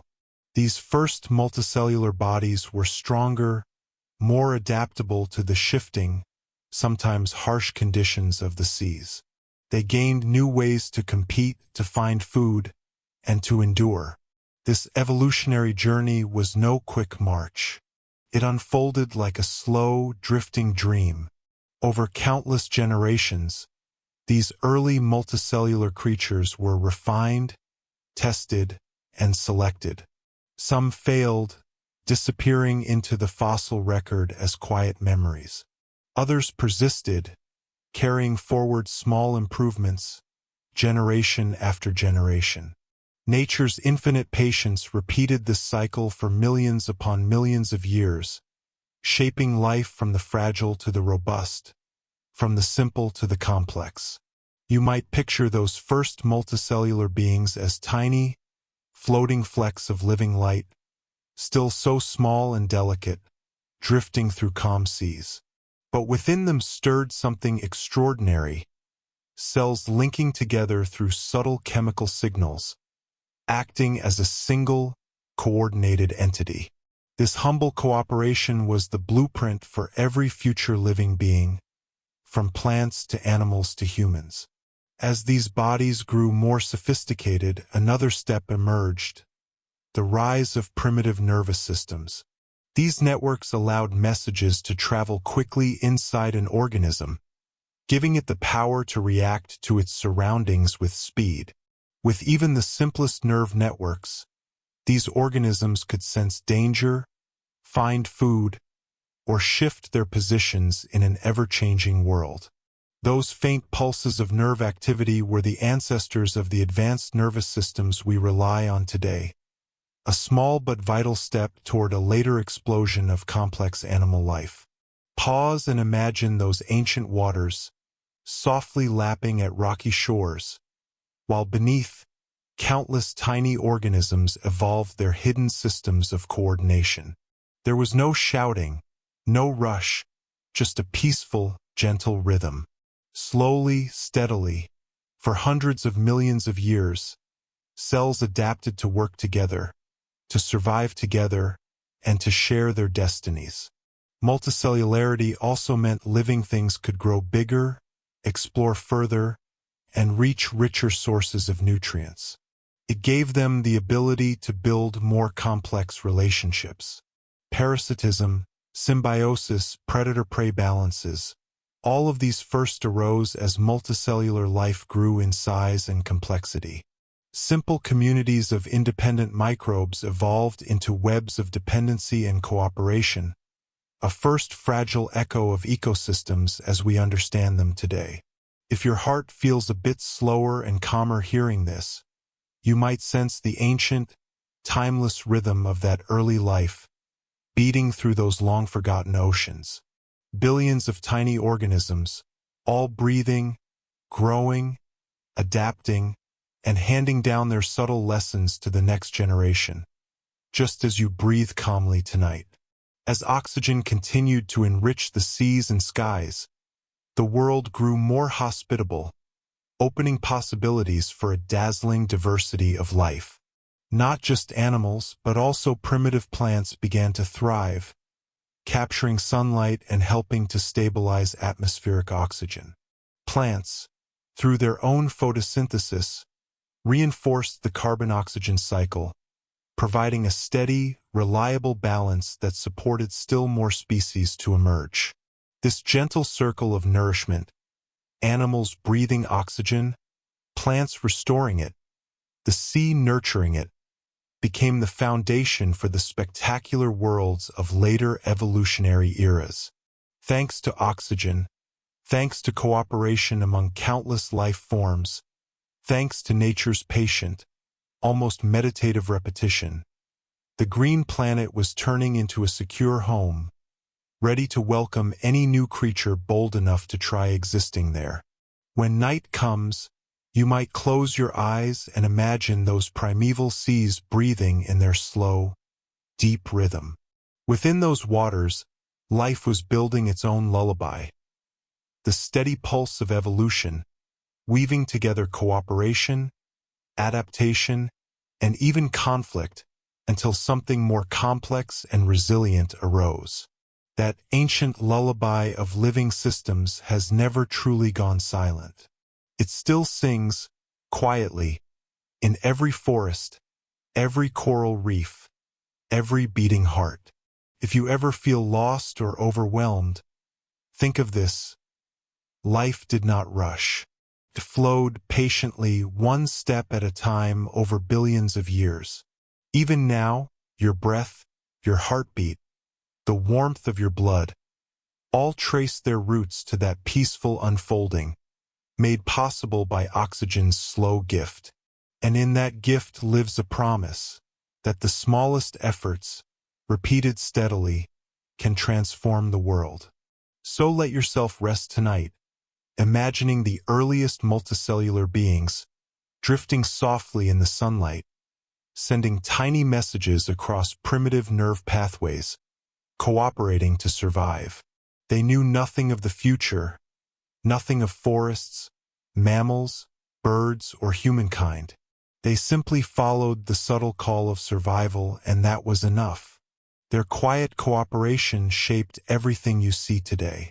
It was gentle, patient, and strong. In a world where so much can feel hurried and harsh, remembering that lesson may help your mind settle, your breathing grow deeper, and your heart feel at peace. For the same oxygen that allowed them to blossom still fills your lungs, soothing you, connecting you, carrying the memory of a planet slowly learning how to live and how to dream. Part 6. The First Supercontinents. 1. The ancient land of Pangaea. Let your mind wander far, far back, hundreds of millions of years before any human footprints, to a time when our Earth wore a form so different it feels almost like another planet. In the deep, misty night of this remote past, a single gigantic landmass lay stretched across much of the globe, like a colossal cloak draped upon the face of the planet. This was Pangaea, the legendary supercontinent, where nearly all land was gathered together as one, long before it fractured into the continents we know today. The name Pangaea comes from Greek, meaning all earth, evoking a vision of the world united. Pangaea did not appear suddenly, but rather took shape over millions of years as the drifting fragments of the planet's crust converged, drawn by the ceaseless flow of currents deep within the mantle. Far below the surface, slow and steady convection moved the plates like rafts upon a hidden ocean of hot rock, guiding them patiently together in a choreography too gradual for any living witness to observe. Imagine, if you will, Pangaea's endless primeval forests, where giant insects buzzed under enormous ferns, and the first primitive dinosaurs left their bold tracks in soil rich with iron and minerals. The climate here was unlike our modern world. Seasons of crushing drought lasting years, then monsoon-like rains so fierce they could drown entire valleys. Such harsh rhythms shaped every living creature on Pangaea, demanding their bodies and their instincts adapt to survive. Close your eyes and feel a breeze drifting across Pangaea's vast, sun-baked plains, where ancient mountain chains stood as grand stone ramparts, blocking moist winds from reaching deep into the interior. Inland, arid deserts stretched far and wide, forcing plants to send roots plunging dozens of meters down to find water. Meanwhile, the coastal lands bloomed with life, crowded with lush marshes and slow, meandering rivers carrying nutrients to the fertile floodplains. At night, the pale light of the ancient moon shone upon this enormous continent, glimmering on twisted, leafless branches, catching the massive footprints of early dinosaurs pressed into soft mud. The world must have sounded slow, thick, and muffled in that age, its rhythm matching the unhurried breathing of a planet half asleep. Beneath that colossal crust, rivers of magma still flowed tirelessly, feeding the molten heart of Earth, preparing for the transformations yet to come. Pangaea existed for about 160 million years, long enough to become a stage for spectacular evolutionary drama. Mighty reptiles, gymnosperm plants, enormous ancient insects, all flourished upon this grand landmass. It was, in many ways, the first theater for life's boldest experiments, giving rise to creatures that tested the limits of size, form, and behavior. If you quiet your mind, you might hear the slow footsteps of time itself, each one spanning a million years. Even Pangaea was not still. It drifted, ever so gently, across the gooey mantle below, guided by deep currents of heat. There were no loud crashes or sudden movements, only a slow, irresistible shifting, enough to build mountain ranges, to tear at the land's edges, and eventually to form rifts so wide that they broke Pangaea apart into Laurasia in the north and Gondwana in the south. It is astonishing to think that without Pangaea, life on Earth might have followed a completely different path. The merging of all lands into a single connected world enabled plants and animals to migrate widely, mixing their genes across thousands of kilometers, driving fierce competition and accelerating evolution. Creatures could spread to new regions, face new rivals, and adapt to new climates, forging traits stronger and more refined. Only the best and most adaptable could survive in a supercontinent where no island refuge existed. Pangaea was at once a cradle, a proving ground, and a harsh challenge for life. It showed that our Earth is never truly at rest, even if to us continents seem eternal and unchanging. Beneath our feet, forces still tug at the plates, still drag landmasses inch by inch, as they have done since the beginning. If you listen closely with your inner ear, you may sense the planet's own slow, heavy breathing, shifting itself patiently, 1 centimeter at a time, over countless millennia. In the stillness of night, as you slip toward sleep, you might envision Pangaea, the grandest continent our world has ever known, as a slow, breathtaking dream, woven by nature's patient hands. It was an ancient unity, a landmass so large that it held deserts, jungles, rivers, and mountains within its embrace. When morning returns, you may forget the name Pangaea, but its memory lingers, echoing through the calm hush of ocean waves, the steady gusts of wind, and perhaps even within your own peaceful heartbeat. For all its grandeur, Pangaea was never meant to stay whole. Its splitting was inevitable, a natural next chapter in the Earth's long, quiet story of change. That story continues even now, as continents keep drifting in their subtle dance across the globe.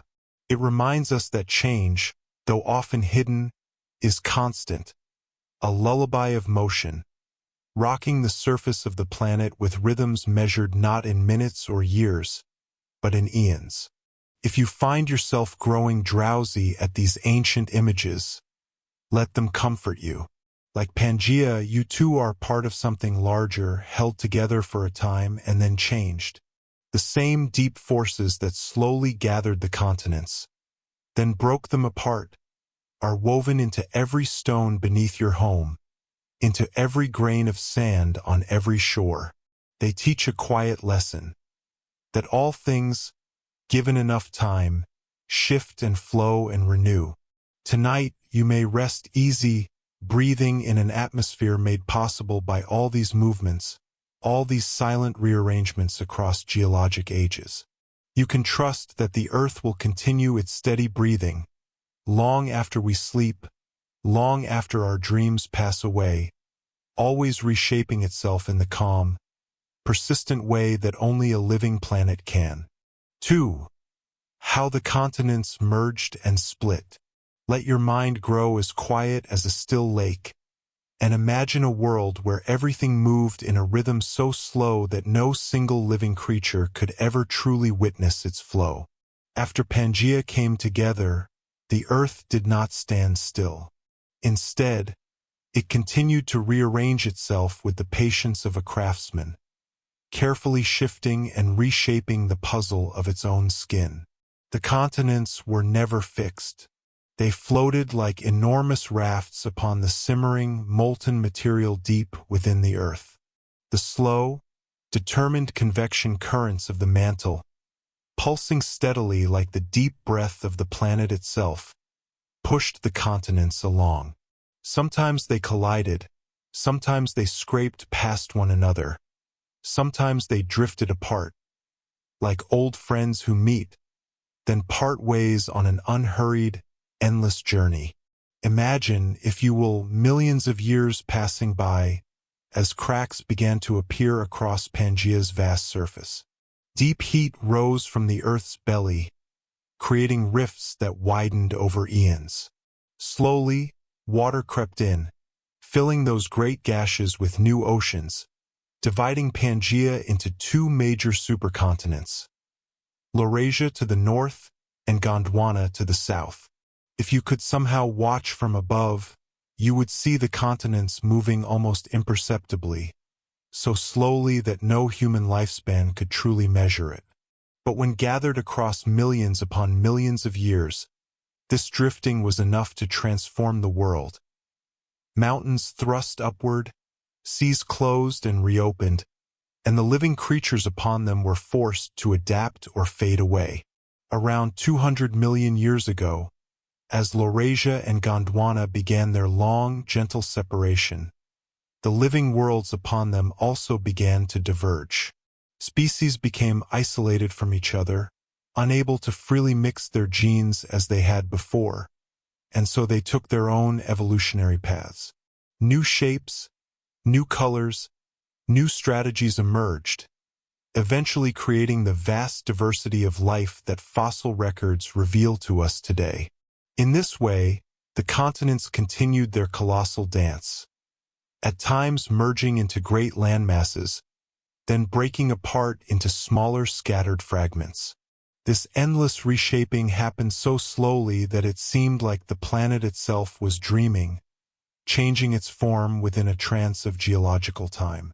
If you imagine the faint whisper beneath your feet, you might sense those deep, hidden flows of molten rock, still moving quietly, still pushing the plates little by little. There is no rush, no drama, just the powerful patience of nature, repeating the same process for billions of years. Thanks to these slow and silent movements, the continents have transformed again and again, until they finally gave us the familiar map of our modern world. These gentle shifts also played a crucial role in shaping Earth's climate. As land moved, ocean currents changed, wind patterns shifted, rainfall redistributed. Life was forced to migrate to find new homes, to adapt to challenges. The closing and opening of land bridges created opportunities for creatures to cross vast distances, only to be separated once more when the land broke apart again, repeating an endless experiment in the struggle for survival. If one night you sit quietly and imagine the ground beneath you moving, you might feel as if you are resting upon a giant cradle, gently rocking you to sleep. This planet has never been still, and it will never be. The continents will continue their migrations for tens of millions of years to come, merging and splitting in new patterns, writing new chapters in the long story of Earth's surface. In the deepest dreams, if you listen with your heart, you may even hear the rocks themselves murmuring to one another through the rising heat of the mantle. These whispers are like a lullaby, telling tales of reunions and separations, of tiny creatures who had to change their bodies, their habits, their very destinies, whenever oceans appeared or mountains rose to block their paths. And still the rhythm repeats. This steady beat has carried Earth through mass extinctions and great rebirths, through ages of ice and warmth, through endless transformation. It teaches us something quiet yet profound, that nothing stays the same forever, not even the mightiest continent. Even something as enormous as Pangaea was destined to fracture, and perhaps one day land masses may gather again. As night returns and you feel your breath grow calmer, remember that these slow movements are the hidden heartbeat of our living world, nurturing life and protecting it across eons. Tomorrow, when you wake and step upon familiar ground, you can smile, knowing that this ground is still on its gentle journey, carrying you with it through time, like a lullaby sung by Mother Earth herself. So rest, and allow the ancient memory of these wandering continents to rock you to sleep. Let their story soothe you, for their patient dance is the same patient dance that built our home, protected its creatures, and made the future possible. In their shifting, there is a deep and comforting wisdom. That change, no matter how slow, is the essence of life. Steady, unstoppable, and infinitely serene. 3. The movement of tectonic plates. Let your mind settle, as if sinking gently into a warm bed of soft earth, and imagine that under your feet, the ground is never truly still. Even now, while you breathe and close your eyes, colossal slabs of the Earth's crust continue to drift, patiently and silently, like ancient rafts carried along a river of molten stone far below. These great plates come together, collide, then part ways again, guided by a rhythm so impossibly slow that a human lifetime could never fully witness its progress. This is the dance of plate tectonics, a wondrous performance that began when Earth first cooled enough to form a solid outer layer, and has continued unceasingly ever since. These plates, which may stretch thousands of kilometers wide, rest upon a ductile mantle that behaves much like thick, sluggish honey. Deep within this mantle, heat from Earth's fiery core rises, creating convection currents that push and pull the plates, tilting them, rotating them, even forcing them beneath one another in a process called subduction. Some plates gently pull apart, leaving deep cracks where fresh magma emerges to form new crust, as you might see along the mid-ocean ridges. Others slowly press against each other, crumpling up and lifting the land into towering mountain ranges such as the Himalayas. Elsewhere, Plates slide past one another in a grinding, hesitant motion, occasionally releasing stored energy in sudden bursts we know as earthquakes. This slow choreography of the plates is like an endless lullaby, repeating itself through billions of years. Every collision, every separation, reshapes the outline of continents and oceans. These movements have opened and closed entire seas, built new lands, and forced living things to adapt again and again. They have decided the flow of ocean currents, the direction of winds, the migration routes of animals, and even the future of entire species. If you listen carefully in the stillness of night, you might sense the deep breathing of the planet beneath you, an ancient pulse that repeats calmly, endlessly. The mantle's soft currents seem to whisper stories of Earth's earliest days, when it was still a molten world, and of futures still to come, when today's continents will one day shift yet again. On this thin, fragile shell of solid rock, humans have built cities, carved roads, raised temples, and dreamed of permanence. But all these wonders stand upon a crust that is always on the move. Even our largest cities are nothing more than specks upon a grand, moving tapestry, and when the plates decide to turn, they can break mountains or bury valleys, caring nothing for our fragile illusions of permanence. Close your eyes and picture the ground beneath you gently drifting. Not quickly, but steadily, at perhaps only a few centimeters each year.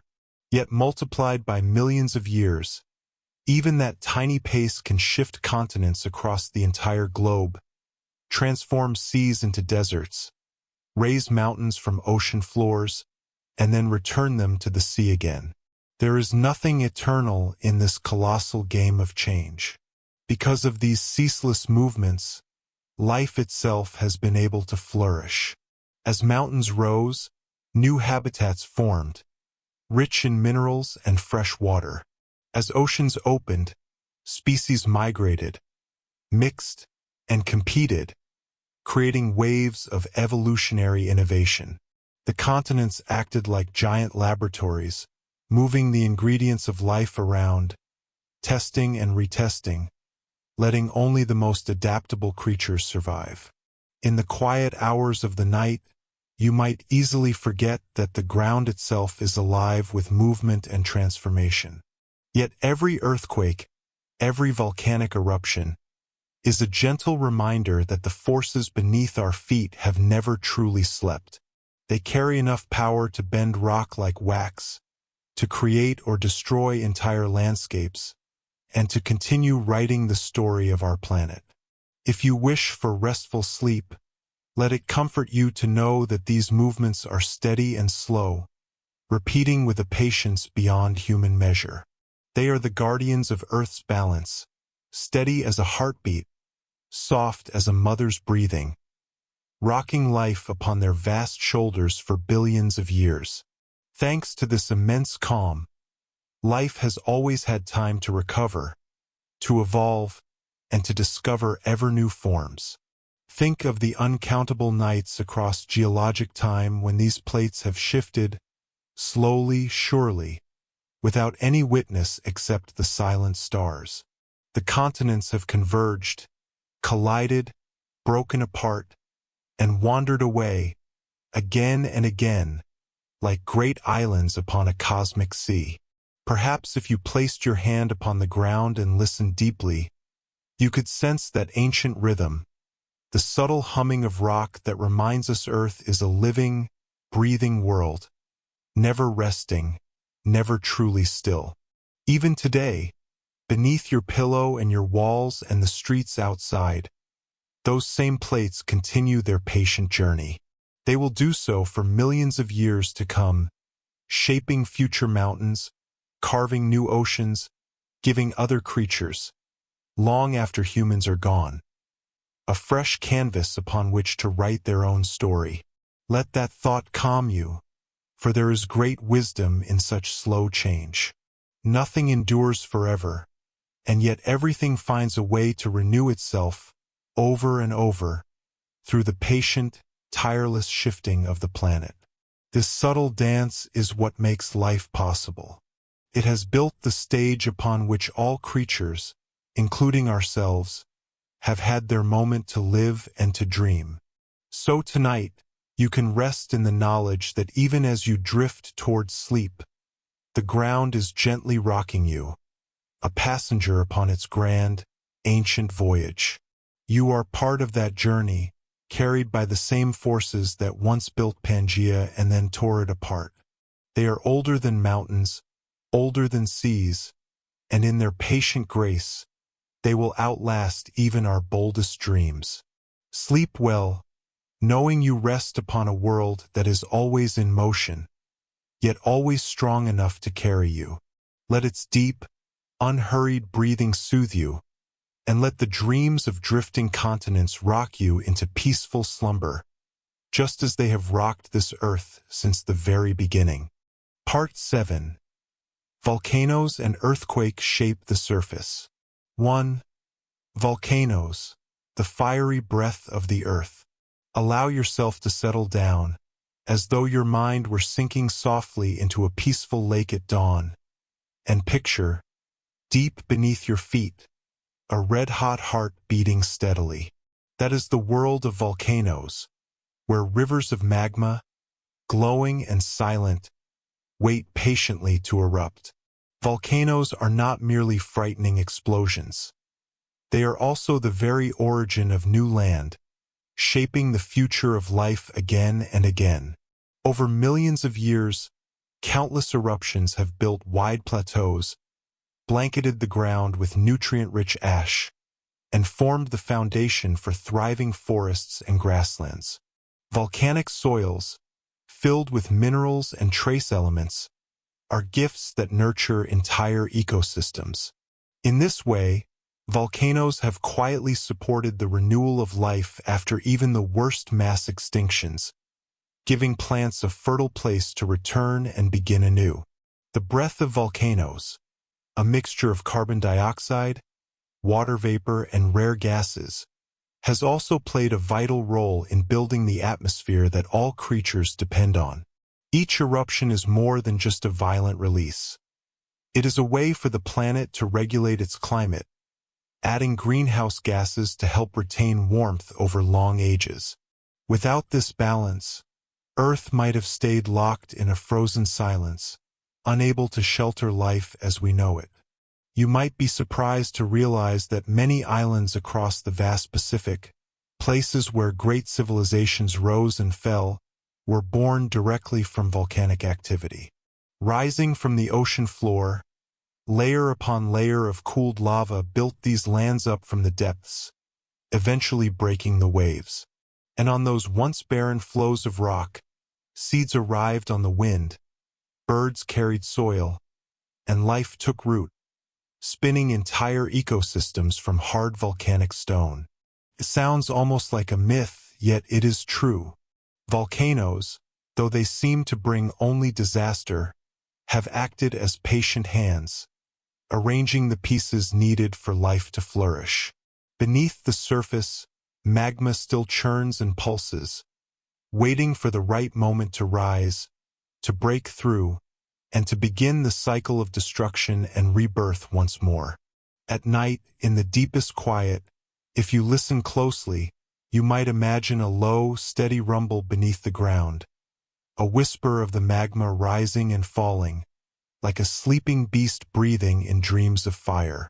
That ancient rhythm is a reminder that the earth is not frozen or dead, but always alive, always working to renew itself through flame, ash, and time. And from those powerful rivers of molten rock, billions of years ago, the essential building blocks of continents were formed. When volcanoes erupted, they poured out new minerals, which were then carried by wind, by water, by ice, across the globe, enriching soils and laying down the first hints of future forests and plains. Every eruption left its mark, shaping mountains, carving plateaus, and filling in valleys. If you could see the world in geologic time, you would watch volcanoes breathing in and out over eons, like a lullaby sung in explosions and silence. There is a serenity hidden inside their fury, a lesson that destruction and creation are inseparable. Whenever a volcano empties its magma chamber, it releases the pressure that might otherwise build so high as to rip the entire crust apart. These fiery outbursts, as terrifying as they appear, protect the planet by keeping its inner energies in balance. Close your eyes and imagine standing at the rim of an ancient volcano that has slept for thousands of years. There is no smoke now, no roar, just the gentle warmth of the ground under your feet, like a living creature recovering after a fever. And you might wonder if, hundreds or thousands of years from now, this volcano will awaken again, telling another chapter in Earth's epic of fire, rebirth, and transformation. Volcanoes are a fierce, undeniable proof of Earth's internal vitality, a vitality that holds both threat and hope. In the calm of the night, when you slip towards sleep, remember that it is thanks to these fiery breaths that our planet has remained balanced enough to nurture life. The molten rock flowing deep below your pillow, hidden and patient, is the dream of new land waiting to be born, someday rising to renew the face of the Earth. Throughout the deep geologic ages, these eruptions have repeated, again and again, never exactly the same, but always part of the same great cycle. Islands rose from the sea, then eroded, then rose again. Mountains were built, then ground down, then pushed skyward once more. Each time, volcanoes laid down the groundwork for life to return, to adapt, and to grow stronger in its endless dance. Let this thought comfort you as you drift into sleep. The very land you stand on, the soil beneath your home, the rocks beneath your feet, owes much to volcanoes that came long before your ancestors, long before the first animals, long before even the first seas. It is thanks to those eruptions that there is solid earth at all, that there is fertile ground to plant crops, that there are islands upon which birds can land. So in the dark, when everything seems still, remember the ancient heat pulsing far below. That is the quiet heartbeat of the world, a source of calm power. It is a force that has shaped our continents, nurtured our atmosphere, and protected our fragile existence. Volcanoes, in their own patient and rhythmic way, tell us that the Earth is alive, breathing, and will continue to remake itself long after our dreams have faded. Sleep well tonight, knowing you rest upon a world that constantly renews itself through both fire and calm, through violence and peace. You are carried upon layers of cooled lava, upon the gifts of countless eruptions. And somewhere far beneath you, the slow churning of magma continues, promising that the story is far from over, and that life, in one form or another, will always have a place upon this ever-changing, ever-loving, ever-patient Earth. 2. Earthquakes, the subtle breathing of the planet. Let your awareness slowly soften, as if your mind is sinking into a quiet, gentle stream, and sense the ground beneath your body. Feel so solid, so steady, as if it could never change. And yet, hidden beneath that comforting layer of stone, the Earth is always in motion, like the measured breathing of a colossal living creature. The planet stretches, contracts, and sometimes shudders with a subtle, unstoppable rhythm. Earthquakes are the more powerful breaths of this world, a gentle but unignorable reminder that the land under our feet is never entirely asleep. Deep below the surface, enormous tectonic plates move quietly, shifting past each other, colliding, or drifting away. Sometimes they lock together, refusing to budge, building tension year after year, century after century. Then, in a single heartbeat, the pent-up energy is released, like a tightly drawn bowstring finally snapping, sending a wave of force racing through the crust. That sudden release is an earthquake, the planet exhaling in a dramatic sigh, relieving the built-up strain, shaking the surface above. Imagine these massive plates as giant rafts floating on an ocean of slowly flowing mantle beneath them. They creep along at only a few centimeters per year, almost too slow to notice, but enough to cause constant pressure to build. Over time, as they grind together or become stuck, they store energy until the crust can no longer bear it, and with a swift slip they shift. The result is a ripple of seismic waves that echo outward, stirring the stone as if the earth itself were whispering its restless song. If you sit very still and listen with your mind's ear, you might imagine these waves as a low, patient heartbeat, pulsing through the hidden depths. Earthquakes, great and small, have changed the shape of mountains, redirected rivers, created deep valleys, and even lifted land high above the sea. They do not only destroy, they also build, sculpting the land over unimaginable stretches of time, like an artist's patient chisel. Think of the layers of rock below us as a long, ancient book, with each earthquake writing a new line on its pages. Cracks left behind after the trembling can expose hidden minerals, let underground water flow to the surface, or create warm springs that nourish life. From those fractures, new opportunities emerge, like fresh channels through which life can begin again. In this way, even the violence of earthquakes carries a subtle generosity, opening up possibilities within the stone itself. Over millions of years, these constant tremors help rearrange the crust of the planet, adjusting continents, allowing material to circulate from deep below to the surface. If earthquakes did not happen, enormous pressures might build until the Earth's crust shattered in far more catastrophic events. So, in a strange and humble sense, earthquakes are the Earth's own safety mechanism, releasing tension before it becomes deadly. Close your eyes and picture yourself lying on an ancient slab of rock, feeling the smallest movements beneath you, like the planet breathing beneath your resting form. Its rhythm is steady, silent most of the time, and only rarely flares into a true quake. This quiet cycle, even though it can be terrifying, is actually the planet's way of protecting its own balance. Small movements, even gentle shifting, act like a soft stretch, keeping the crust from becoming brittle or rigid. Scientists have studied and measured hundreds of thousands of earthquakes, from the tiniest tremors that no person can sense to those powerful enough to shatter entire cities. And yet, whether faint or fearsome, all earthquakes obey the same rule. Energy must eventually be released. When that energy is finally freed, the ground returns to stillness, like a body exhaling after holding its breath far too long.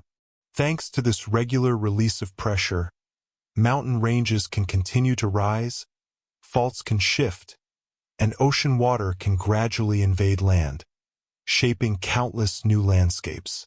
The biosphere is forced to adapt again and again, to grow stronger and more flexible, learning to live with these occasional quakes. In a sense, earthquakes have helped life itself become more resilient, reminding every creature that change is both challenge and opportunity. As night falls, and you lie quietly breathing, think about those layers of rock far below. They continue to slip, to stretch, to settle, like a hushed background melody playing beneath the surface of the world. That melody has been singing since the first continents began to shift billions of years ago, and it will go on long after our own stories have ended. There is comfort in this truth. Earthquakes, no matter how frightening, have opened new pathways for water, renewed fertile soil, and helped nurture the planet over eons. They have stopped the world from locking up entirely, from becoming too stiff to move, too frozen to support life.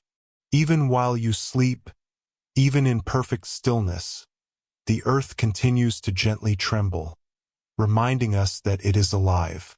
So listen to that slow heartbeat, that calm pulse moving through the crust. It is a song older than any civilization, older than any creature, older even than the seas themselves. It tells us that nothing is ever truly permanent, yet there is always the chance to begin again.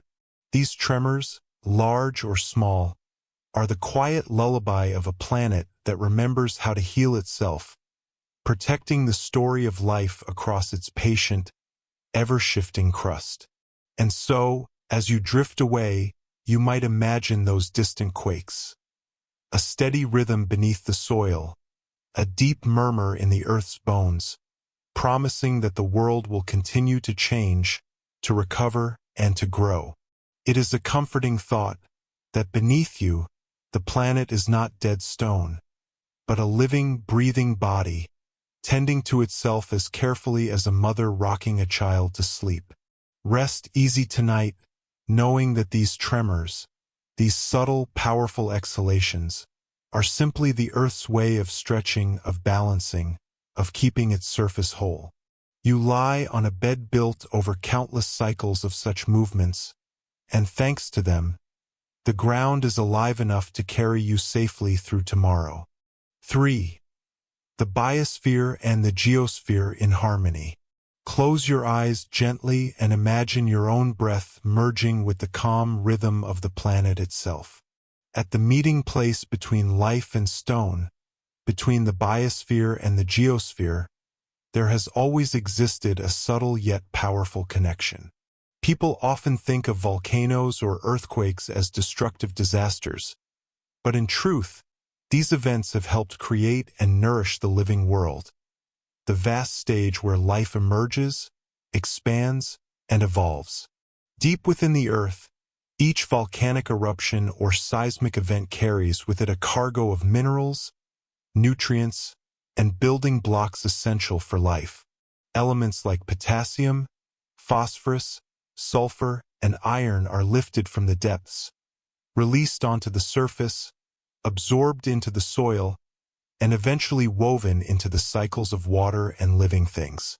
Without this hidden, quiet circulation of nutrients, the biosphere might have withered away, becoming frail and impoverished. Picture, if you will, the layers of volcanic ash like a thin, soft blanket covering the land. At first harsh and dangerous, over time it transforms into fertile soil, ready to cradle new life. From these layers, plants sprout in vibrant green, insects return, and birds follow soon after, rebuilding a living network. Each volcanic breath, each wave of molten rock, acts like a periodic gift, a supplement that sustains the planet's long journey of life. The geosphere also shapes temperature, climate, and groundwater flow, critical conditions for the biosphere to remain stable. For instance, when volcanoes release gases like CO2, H2O, or SO2, they can help warm the atmosphere, protecting the planet during glacial eras. Or after an earthquake, newly opened fractures let groundwater pass through, feeding deep soil layers and creating hot springs or wetlands. This interweaving of the geosphere and biosphere is like the pulse and breath of a single body, always flowing, always finding balance. When the geosphere sneezes through an earthquake, the biosphere is forced to adjust, to adapt, and often to grow stronger. Over millions of years, these challenges have been a driving force for evolution, spurring countless new forms of life to emerge, tougher and more ingenious than those before. If you have ever heard stories of the first mosses spreading over warm volcanic rock, or of primitive bacteria clinging to droplets near steaming vents, then you know precisely how intimate this relationship can be. Life dares to root itself on freshly cooled lava, transforming a seemingly lifeless place into a green and hopeful domain. Each humble new foothold becomes the spark for a new cycle of growth, with the geosphere providing raw materials and the biosphere performing its ancient miracle of weaving them into life. Think, too, of the hot mineral springs where steam rises with dissolved nutrients, creating strange ponds that sustain thriving communities of microbes. Slowly, these microorganisms pave the way for more complex species to settle and expand, taking over the newly formed land. And yet, none of this would happen without those deep forces in the earth stirring first, showing that life can never be truly separated from the quiet heartbeat of stone. At night, when everything seems still, if you find yourself thinking of volcanoes, earthquakes, or the cracks running silently under your feet, remember they are not only threats, but also essential nourishment. Lava creates fresh land, fractures let water seep downward to form springs, and Earth's internal heat prevents the planet from freezing solid. Everything is tied together, like breath and heartbeat, sustaining a world that remains alive and resilient.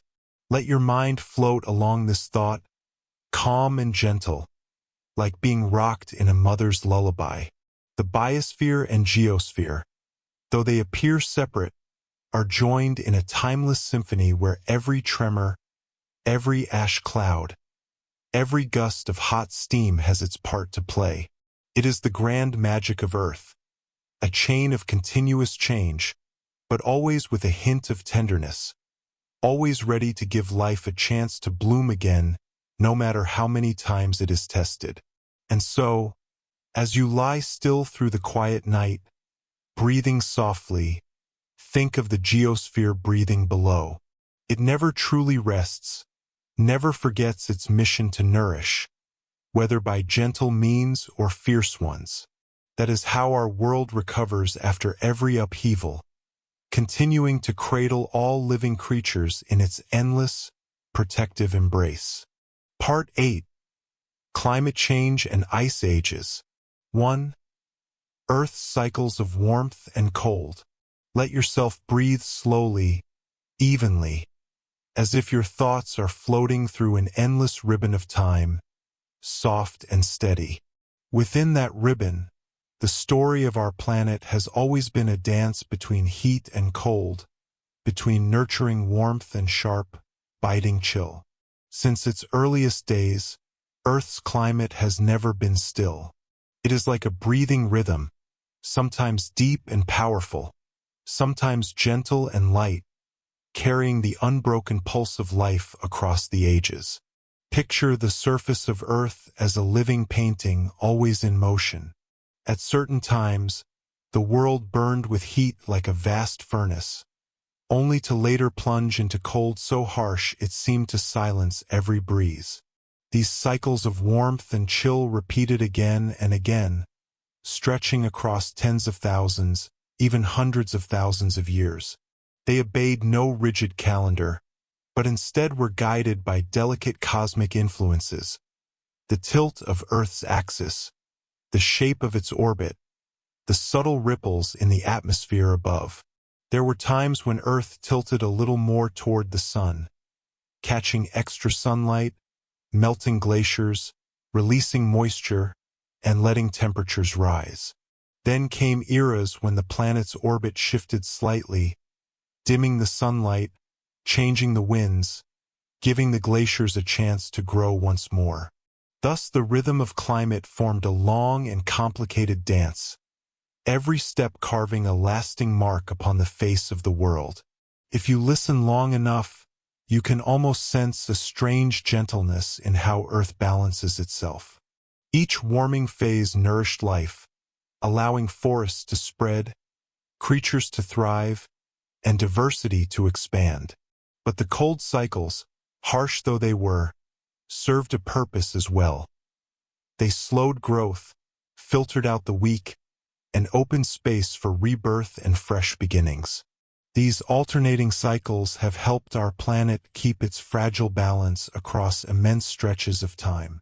If the Earth had remained hot forever, it might have become a lifeless, scorched oven, dry and deadly. But if the ice had claimed the world permanently, life would have been frozen and locked away, unable to flourish. The gentle switching between warmth and cold kept the climate from being too extreme, creating long enough intervals for living things to adapt and rise again. Close your eyes for a moment and imagine a long-ago age when the ground lay buried under glaciers. But then, after thousands of years, the warmth returned, the rivers of ice retreated, and young forests sprouted on the fertile soils left behind by the melting ice. And not long after that, yet another cold age arrived, like a deep inhale from the planet itself, clearing away the old, preparing the land for a new beginning. What is astonishing is that over millions of years, living things have learned to dance with this change. The strongest species took advantage of the warm ages to expand, and found ways to survive or hide during the cold times. These patterns of climate, shifting from gentle to harsh, actually became the driving force for evolution and biodiversity. This great rhythm is also woven together with ocean currents, high atmospheric winds, and even the subtle activity of the sun. A small change in solar radiation could send ripples through the entire climate system, transforming land and water in dramatic ways. Yet still, Earth kept adjusting its pace, like a patient artist adding detail after detail to an ever-shifting masterpiece. And even in the harshest times, there was always a thread of hope. When the ice closed in, tiny bacteria survived in cracks in the rocks. Small algae lived beneath thin ice sheets, and warm-blooded creatures learned to burrow deep to stay alive. When the warmth returned, these survivors emerged, carrying on the endless circle of life. Let your mind drift calmly on this steady pulse, as if carried by a mother's lullaby. Climate, with its pattern of warmth and chill, is the deepest breath of Earth, and also its greatest gift, a gift that challenges life, refreshes it, and helps it rise ever stronger with every passing age. 2. Ice everywhere. Gently close your eyes and allow your mind to drift, imagining a soft, relentless chill settling over the planet. There were times in Earth's long story when ice was not confined to distant poles, but reached across vast continents. An enormous, suffocating blanket of frozen white, covering lands that today seem so warm and hospitable. We call them the Ice Ages, though perhaps a gentler name might be the eras of purification and rebirth. Picture a world where mountains, plains, and rivers alike were all locked beneath a crushing layer of ice, hundreds of meters thick. Glaciers moved like colossal rivers of solid stone, slowly but unstoppably grinding down the land, scouring away old sediments, carving new valleys, and flattening hills into plains.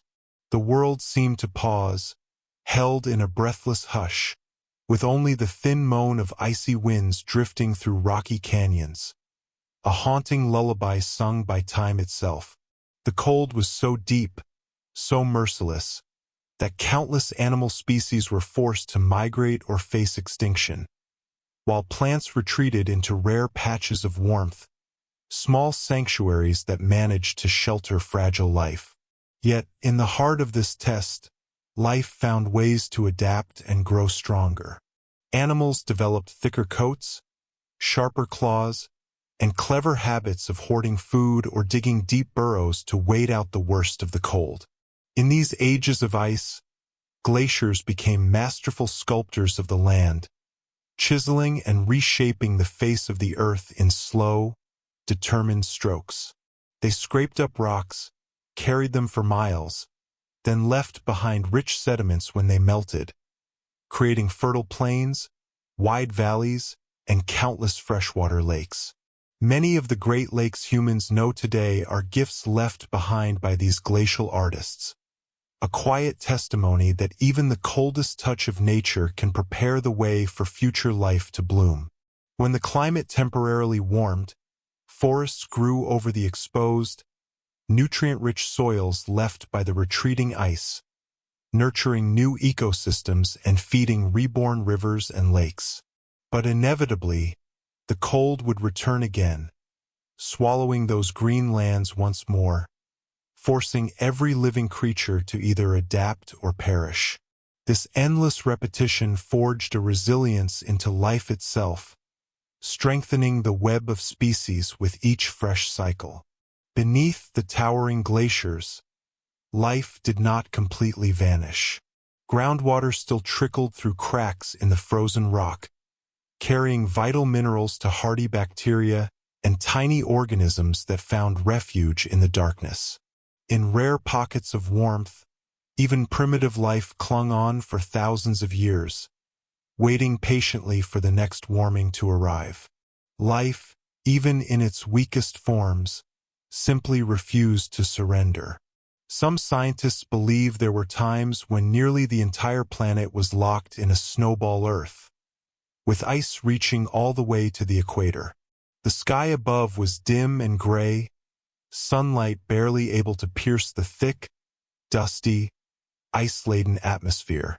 Yet, after millions of years, slow volcanic eruptions and subtle shifts in the Earth's orbit gradually brought carbon dioxide back into the air, tipping the balance. Temperatures crept upward, melting the vast glaciers, and once again life had a chance to blossom. Think of yourself curling up in a warm blanket on a winter's night, drawing in your breath, slowing your heartbeat. That is not so different from how the planet itself rests during an ice age. It conserves energy, preserves the potential for rebirth, and then, when the time is right, emerges from its long slumber with fresh vigor. As the ice melts, it releases rivers, replenishes lakes, and nourishes the soils that will feed entire forests. These brutal cycles of freezing and thawing were Earth's way of rebalancing, of renewing itself. They eliminated weak or poorly adapted species, reshuffled food chains, and made way for new life forms better suited to future climates. From this, biodiversity was reborn, and the biosphere gained layers of complexity and strength, woven together in new, surprising patterns. If you listen carefully, you can almost hear the slow, ancient breathing of the planet through its icebound ages. A deep, patient rhythm, as though Earth itself were humming a lullaby. Even as it lay under miles of ice, the planet was preparing a gift of fresh beginnings. When the sun finally grew strong enough, the glaciers would retreat, revealing green, fertile ground, ready to nourish life once again. Allow your mind to rest upon this grand pattern, drifting with its calm and gentle sway. Within every freeze lies the seed of a future spring. Within every deathly silence, the hidden pulse of a future awakening. Earth's ice ages remind us, in their harsh and beautiful way, that life never truly gives up, and that every winter is only the prologue to another rebirth. 3. The impact on primitive life. Let your mind drift gently back across millions of years, to those grim ages when the harshest ice sheets wrapped the planet in a suffocating chill. In the shadows of these titanic glaciers, primitive life, so fragile and just beginning to blossom after billions of years of evolution, faced trials beyond measure. The earliest forms of living things, barely holding on, had to withstand the most punishing conditions Earth had yet known. Picture ancient bacteria, simple yet astonishingly resilient, struggling to survive beneath layers of ice hundreds of meters thick. They had to adapt to temperatures so low they could freeze entire oceans, to near total darkness, and to a near starvation of vital nutrients. These tiny survivors retreated into fissures within the rocks, where groundwater trickled, carrying precious traces of warmth and nourishment. In these hidden pockets, the stubborn pulse of life beat on, tested and toughened by unimaginable hardship. In the shallow seas, when ice advanced all the way to the equator, many photosynthetic microbes vanished or were pushed into the last remaining pools of sunlit water. But precisely this ruthless filter forced the strongest to adapt and thrive. Groups of microorganisms that could store energy, tolerate long periods without sunlight, or shift their metabolic processes to survive the long darkness. These hard-earned survival skills became the ancestors of strategies that would one day allow far more complex life to flourish. The deep freeze transformed ocean chemistry as well. With the seas sealed off by a heavy ice crust, gas exchange with the atmosphere was cut off. Oxygen and carbon dioxide levels changed, forcing some microbes to evolve alternate respiratory pathways, using sulfur or trace metals instead of oxygen to process their energy. These surprising adaptations were the beginning of the diverse biochemical tricks that later species would inherit. The apparent impossibility of surviving in these conditions was exactly what pushed these primitive beings to innovate. On land, ecosystems were almost completely erased by the vast ice. Any primitive creatures that had barely started to explore dry ground, or the simplest land plants, still tender and new, simply could not endure millennia of biting cold.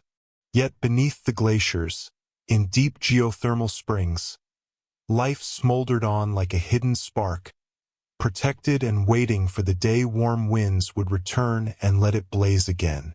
Remarkably, it was the very challenge of these bitter cold ages that became the fuel for evolution.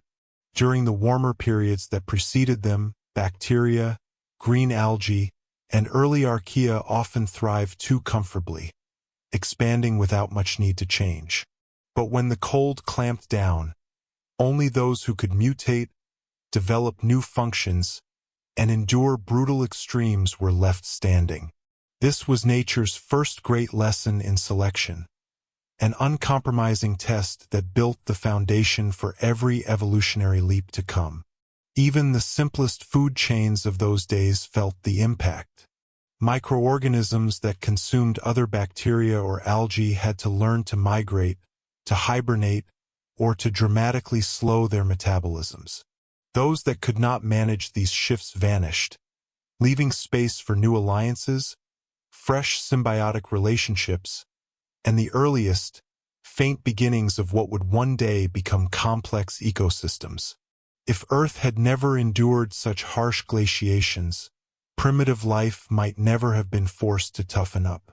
The abrupt changes in temperature, in light, in nutrient flows pushed even the simplest life forms to develop flexible genes, hardy enzymes, and a legacy of survival that their descendants would carry into the future. In fact, some of today's most resilient bacteria still bear the genetic scars of those ancient, endless winters, living testaments to the struggle of their ancestors, who learned to endure the planet's greatest tests. As the glaciers melted, immense floods of fresh water cascaded back into the oceans, carrying sediments rich with minerals that triggered blooms of photosynthetic organisms. The entire ecosystem jumped to life again, cycling through yet another wave of growth and abundance. In these moments, life felt reborn, renewed and strengthened, sharpened by the tests it had just passed. Over countless millions of years, primitive life did not just endure the ice. It evolved and even thrived because of it. Let your breathing slow, imagining this rhythm of life. Challenge, survive, adapt, then blossom once more. There is a certain strange gentleness hidden inside even the harshest winter, as though the cold acted not only as a destroyer but also as a wise teacher, forcing all living things to grow beyond their limits. The endless, silent snowfall might seem a message that only through hardship can life truly anchor itself, becoming resilient and steadfast. Picture billions upon billions of tiny snowflakes falling, layering year after year into vast fields of white silence. Beneath them, the first flickers of life never fully gave up. In their darkness, hidden from the sun, they still found ways to cling to existence, to divide, to share, to wait patiently. That quiet persistence is Earth's greatest miracle. The power to renew itself, to rise again, to nurture hope even when everything seems lost. Part 9. The First Land Animals. 1. The first creatures crawling ashore. Let your mind drift gently, gliding back hundreds of millions of years, to an era when nearly all life on Earth was bound to the comforting cradle of the ocean.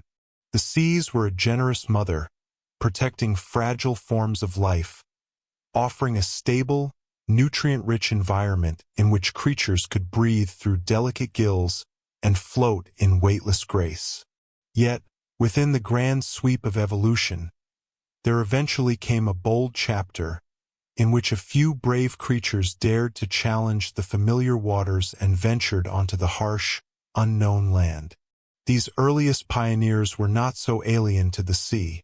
They were descendants of the lobe-finned fishes, creatures whose fleshy, muscular fins contained sturdy bones and flexible joints, unlike the flimsy rays of typical fish. With these specialized fins, they could partially support their own weight while slithering across mudflats or crawling through shallow, drying streams. It was a quiet but decisive innovation that first allowed life to explore solid ground, no longer dependent on water to bear their entire mass. In those days, Earth's climate was harshly variable. Droughts could strike suddenly, shrinking ponds and wetlands, forcing fish to either suffocate in shrinking pools or find new water. The lobe-finned fishes that could walk for a short time across land to another water source had a powerful survival advantage. Nature, with its unrelenting pressures, favored these awkward wanderers, encouraging the steady strengthening of their limbs, their ability to lift themselves, and their capacity to search for resources far beyond their original homes. Parallel to these skeletal changes, something even more profound was happening inside their bodies. The swim bladders that had helped them control buoyancy in the water slowly transformed, over countless generations, into primitive lungs. With these rough lungs, they could gulp air, enduring periods of drought or oxygen-poor water. This shift, from gill breathing to air breathing, laid the foundation for the lungs of all later land-dwelling vertebrates, an innovation that changed Earth's history forever. Stepping onto the land, these pioneers discovered a world of fresh opportunity. On shore, primitive insects, small crustaceans, and soft-bodied invertebrates were already establishing themselves. These made a rich buffet for the new arrivals. Unlike the waters, where large predators still roamed, the land was mostly empty of competitors and dangerous hunters.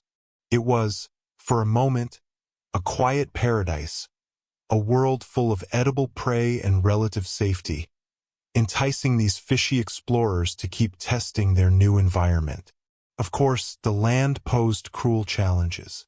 Temperatures rose and fell sharply, the air was drier, and harsh sunlight poured down unfiltered through the thin atmosphere, threatening to dry out fragile fish skin.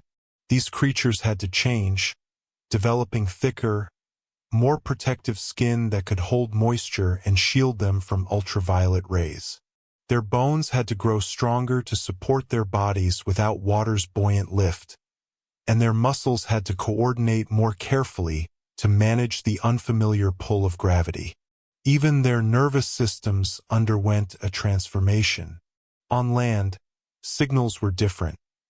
Strange sounds carried by air instead of water, shifting shadows and light, new smells and textures.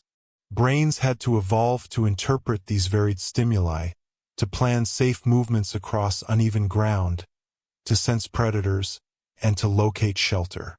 Every nerve, every sense was tested by the new world, demanding a sophistication that would ultimately blossom into the complex nervous systems of all future land animals. It is soothing to close your eyes and picture these lobe-finned fish on their first journeys ashore. Their rough, fleshy fins, beginning to resemble primitive legs, quivering as they awkwardly propelled themselves across the moist earth.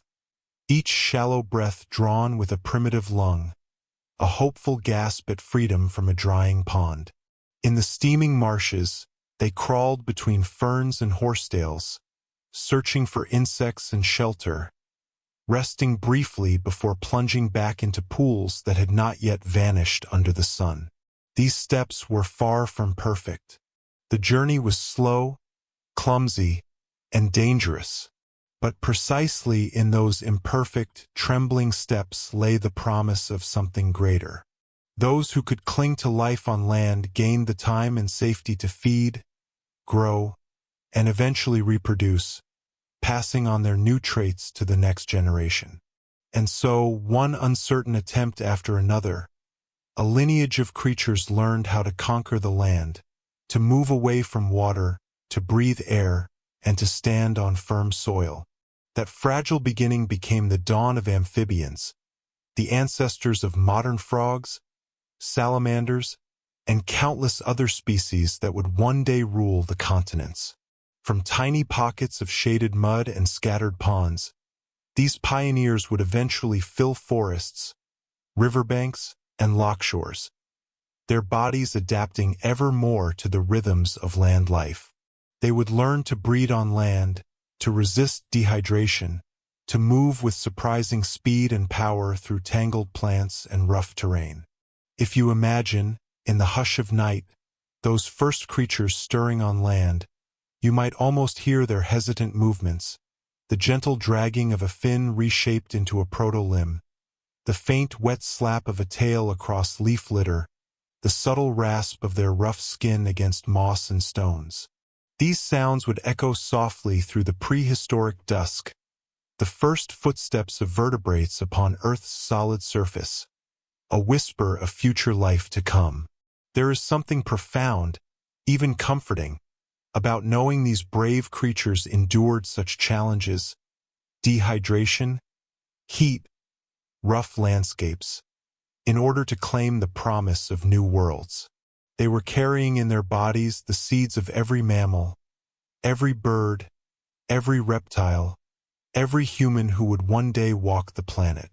Each hesitant crawl and lungful of air was a prayer of survival, an act of evolutionary courage echoing down through the ages. In that slow, patient triumph, life proved once again its unstoppable spirit. From water to land, from weakness to strength, from fear to mastery.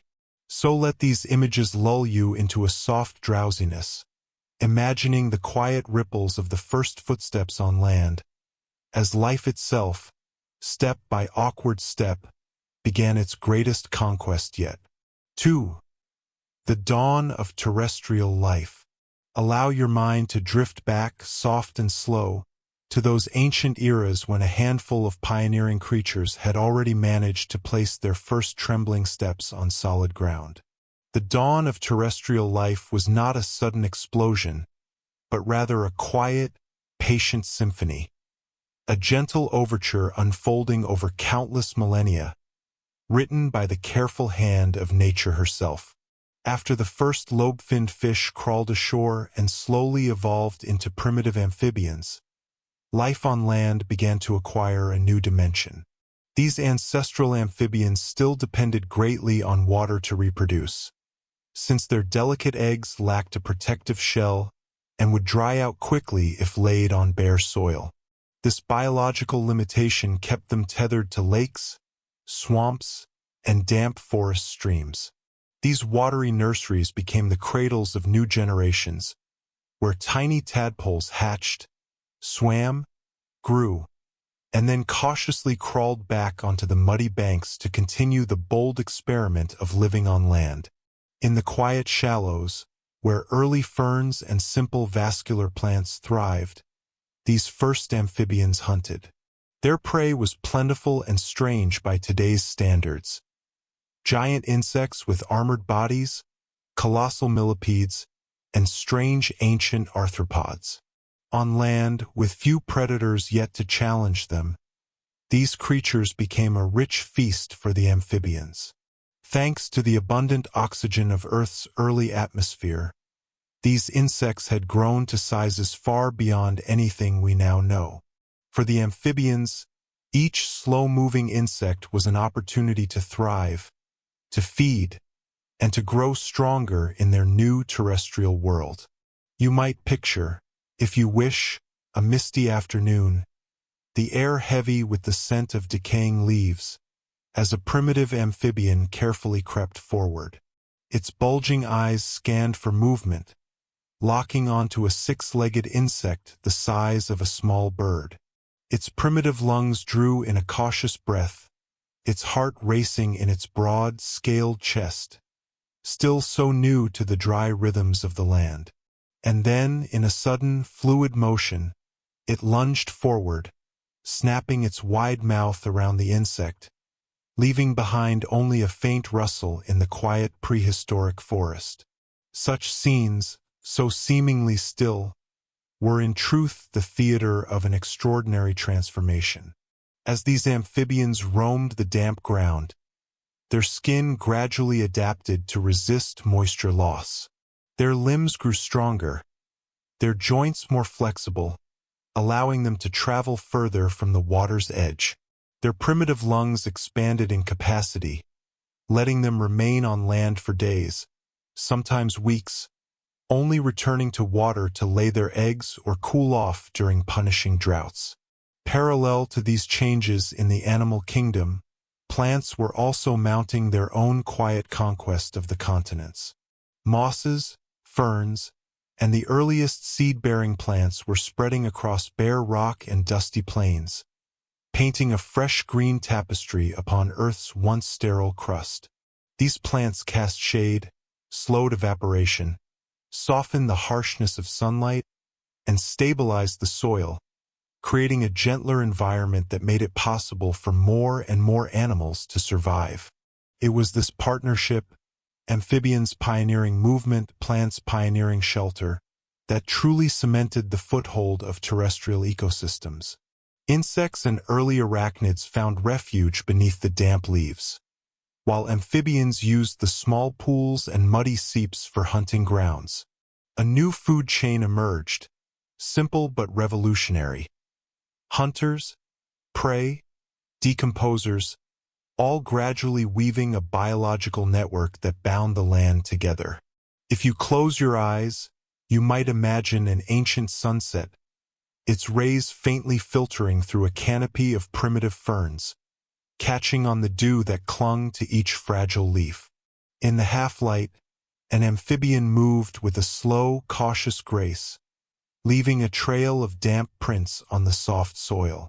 Its passage was silent, a testament to how life was, step by hesitant step, colonizing a realm it had never known before. Nothing in these first moments was hurried or violent.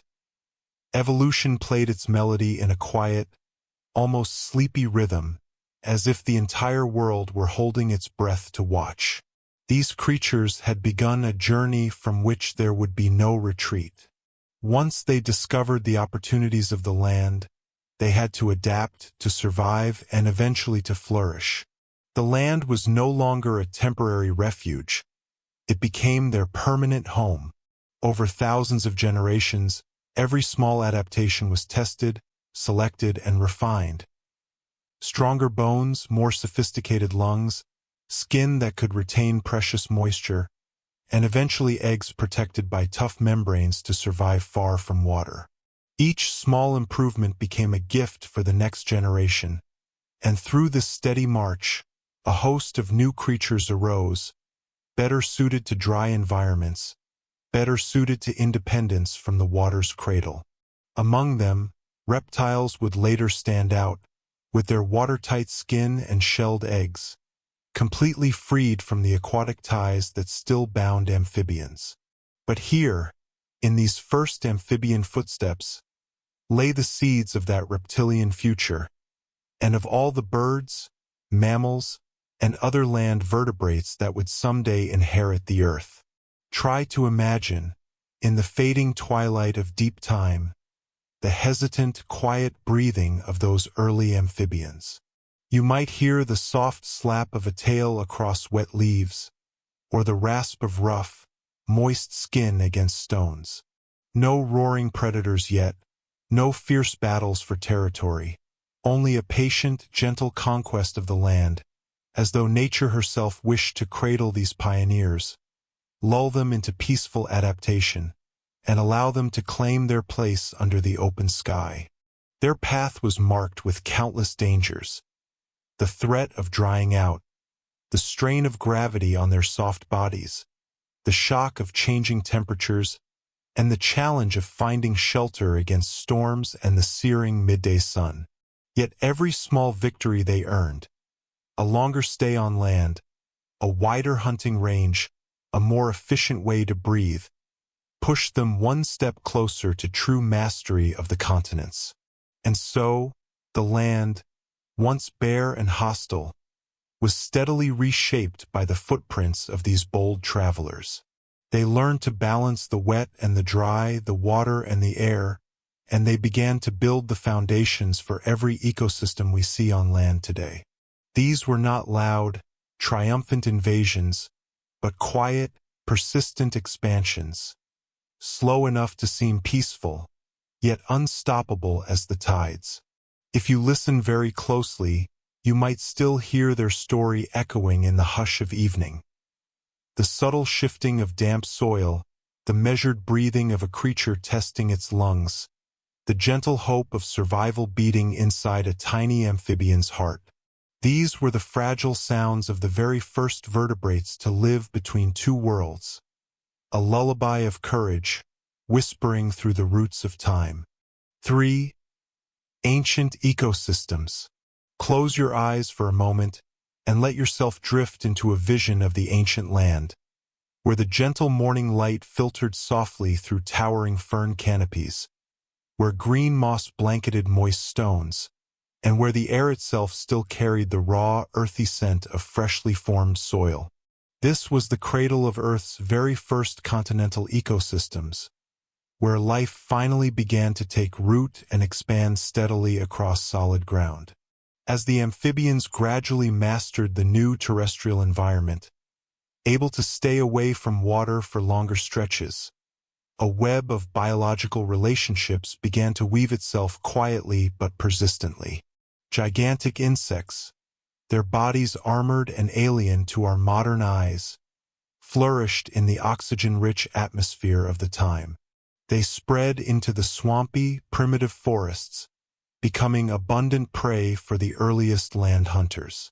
Colossal spiders and scorpions, unlike anything we know today, also emerged, participating in a slow but dramatic dance of predator and prey among those newly colonized lands. Meanwhile, plants continued their vital role, spreading green blankets across what had once been arid rock.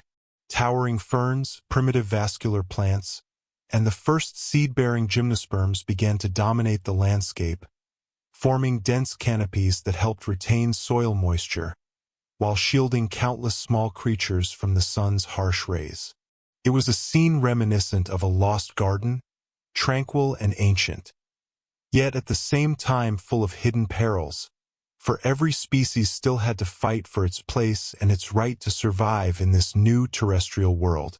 If you listen closely, you might hear the soft sigh of a breeze weaving through enormous fern fronds, sometimes accompanied by the faint buzzing of a giant dragonfly swooping past. These insects were far larger than any alive today, thanks to higher atmospheric oxygen and the near-total absence of large predators. The quiet was profound, yet within that hush lay a fierce energy. Beneath the shadows, amphibians crouched in stillness, waiting patiently for a careless insect to wander within striking range. The ecosystem moved slowly but surely, each creature playing a part in the first continental food chains.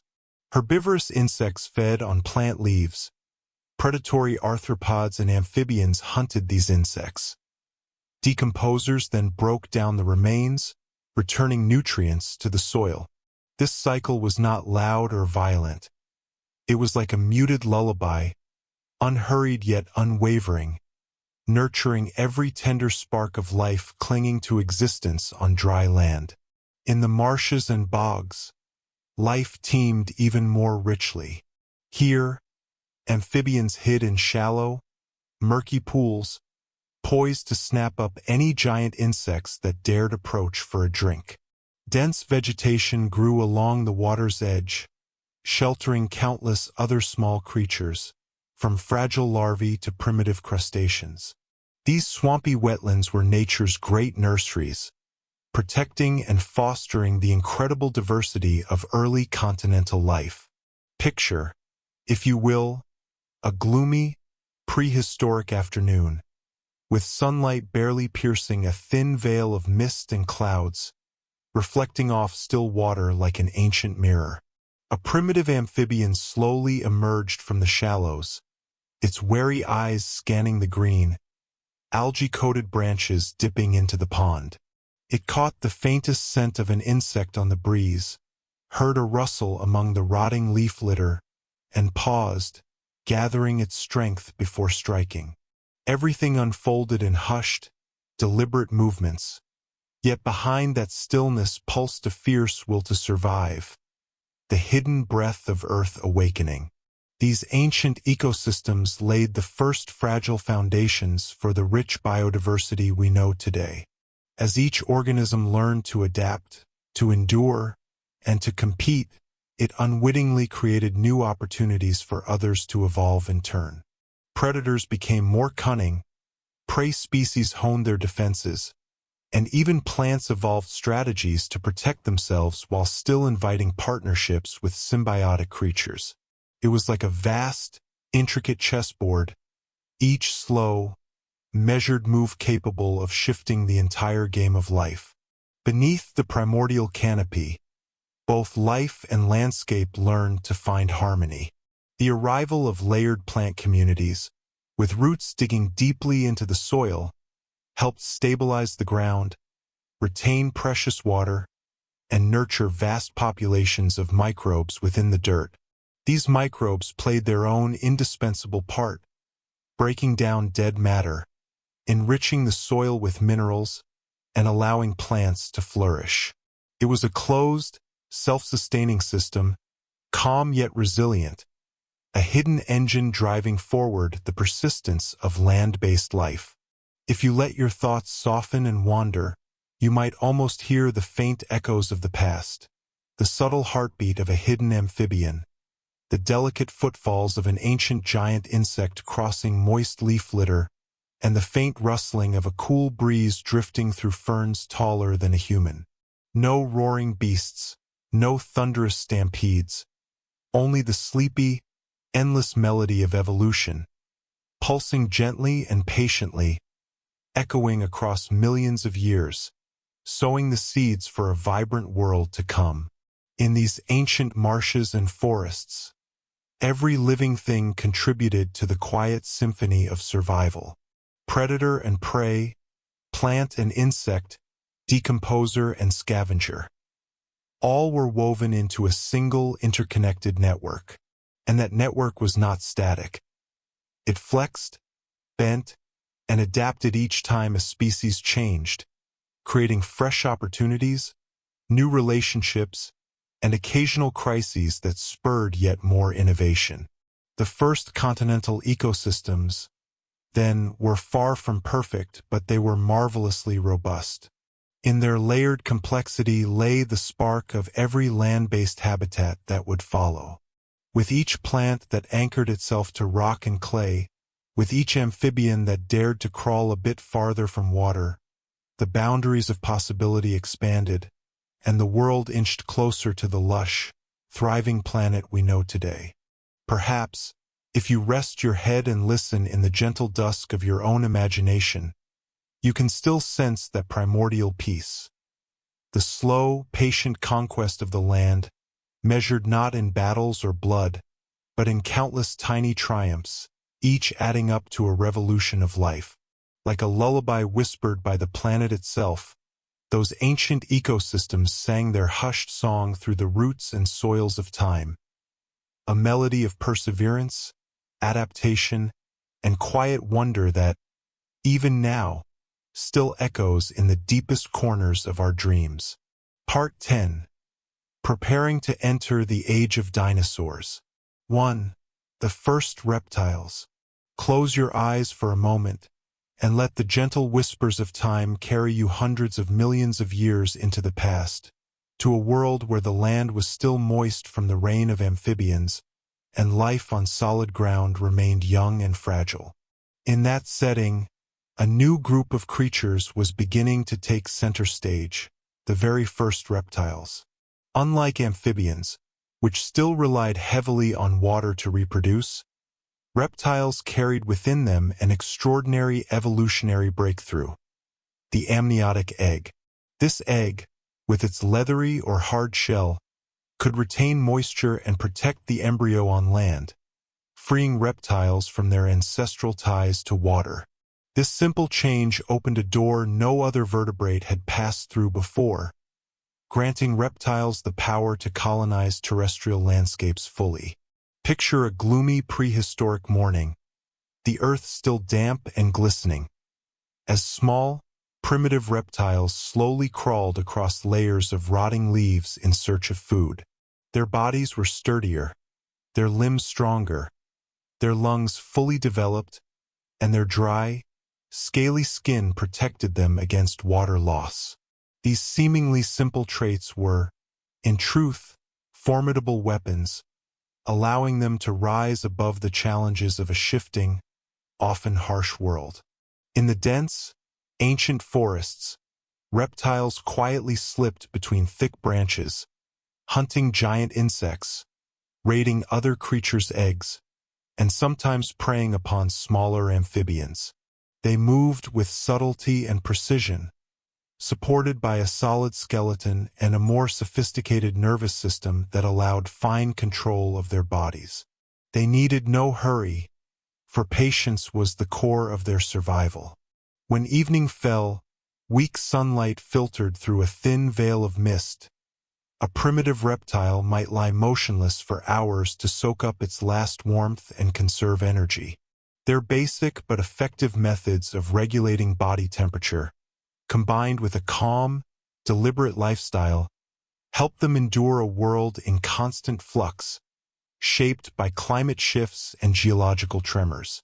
That still, seemingly uneventful picture was actually the starting point for a magnificent era yet to come. From these humble first reptiles would arise entire branches of powerful reptilian lineages: the dinosaurs, crocodiles, turtles, and even distant ancestors of modern birds.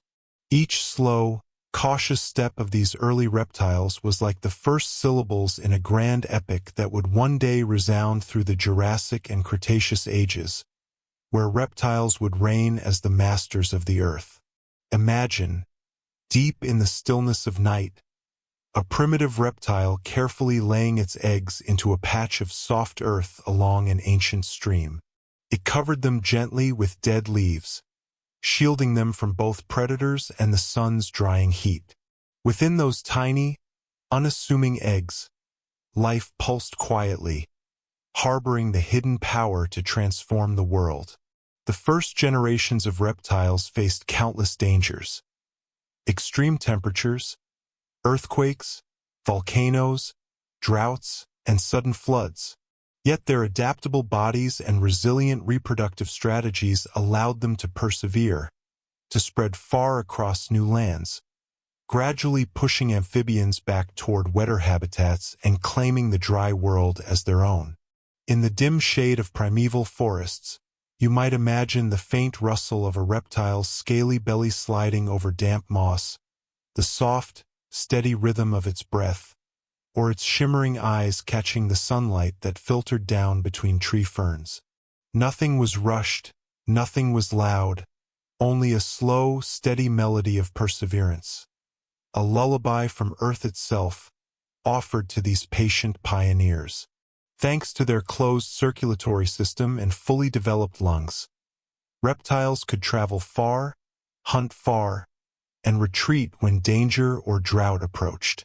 They were the first true conquerors of the continents, no longer tied to the water's edge, proving beyond doubt that life had finally and irreversibly mastered the land. From these modest creatures, a vast empire of future giants would soon emerge. If you listen carefully, in the deepest hush of your imagination, you might still hear it. The slow heartbeat of a primitive reptile, the gentle breaths of an embryo inside its warm egg, and the breeze slipping through an ancient forest canopy, rocking them softly to sleep. These simple yet heroic sounds were the opening chords of a truly magnificent symphony, about to unfold across the ages. 2. The dawn of land ecosystems. Breathe out slowly, letting your breath merge with the ancient rhythm of this planet, and listen to the gentle story of how life first claimed the dry land. For billions of years, living things were bound to the embrace of the ocean, confined by waves and tides. But then, at last, a bold part of life dared to break free, stepping onto the shore to begin a new journey. As the early reptiles gradually took control of the land, living things began to write the first lines of their history upon dry soil. No longer chained to lakes and marshes, life expanded into plains, plateaus, hills, and rugged landscapes where the climate was unpredictable and the soil was harsh, yet brimming with possibilities. At first, only a few hardy plants kept the reptiles company, such as towering ferns and ancient gymnosperms. These early plants laid down a simple green carpet, enough to retain moisture, fight erosion, and offer scattered shade to shield animals from the burning sun. This fragile layer of vegetation paved the way for animals to spread, forming small woodlands and quiet strips of green that brought gentle calm to an otherwise stark landscape. Picture, if you will, an ancient afternoon, heavy with the scent of damp earth, as a small reptile gingerly crawled across decaying leaves, leaving behind a winding trail. Around it, giant insects hovered and hummed, busy with feeding and searching for places to lay their eggs. The entire scene felt hushed yet deeply alive, like a primitive symphony flowing slowly with the breath of the old forest. Within this early environment, the first ecosystems began to take shape. Reptiles hunted insects. Insects fed on leaves. The leaves, when they fell, would nourish the microorganisms of the soil. Everything worked together, forming a quiet, endless cycle that sustained life through each change of weather, each volcanic eruption, and every falling meteorite. Nothing was rushed. All unfolded gently, as if guided by a hidden lullaby. Beneath the moist ground, reptile eggs grew in silence.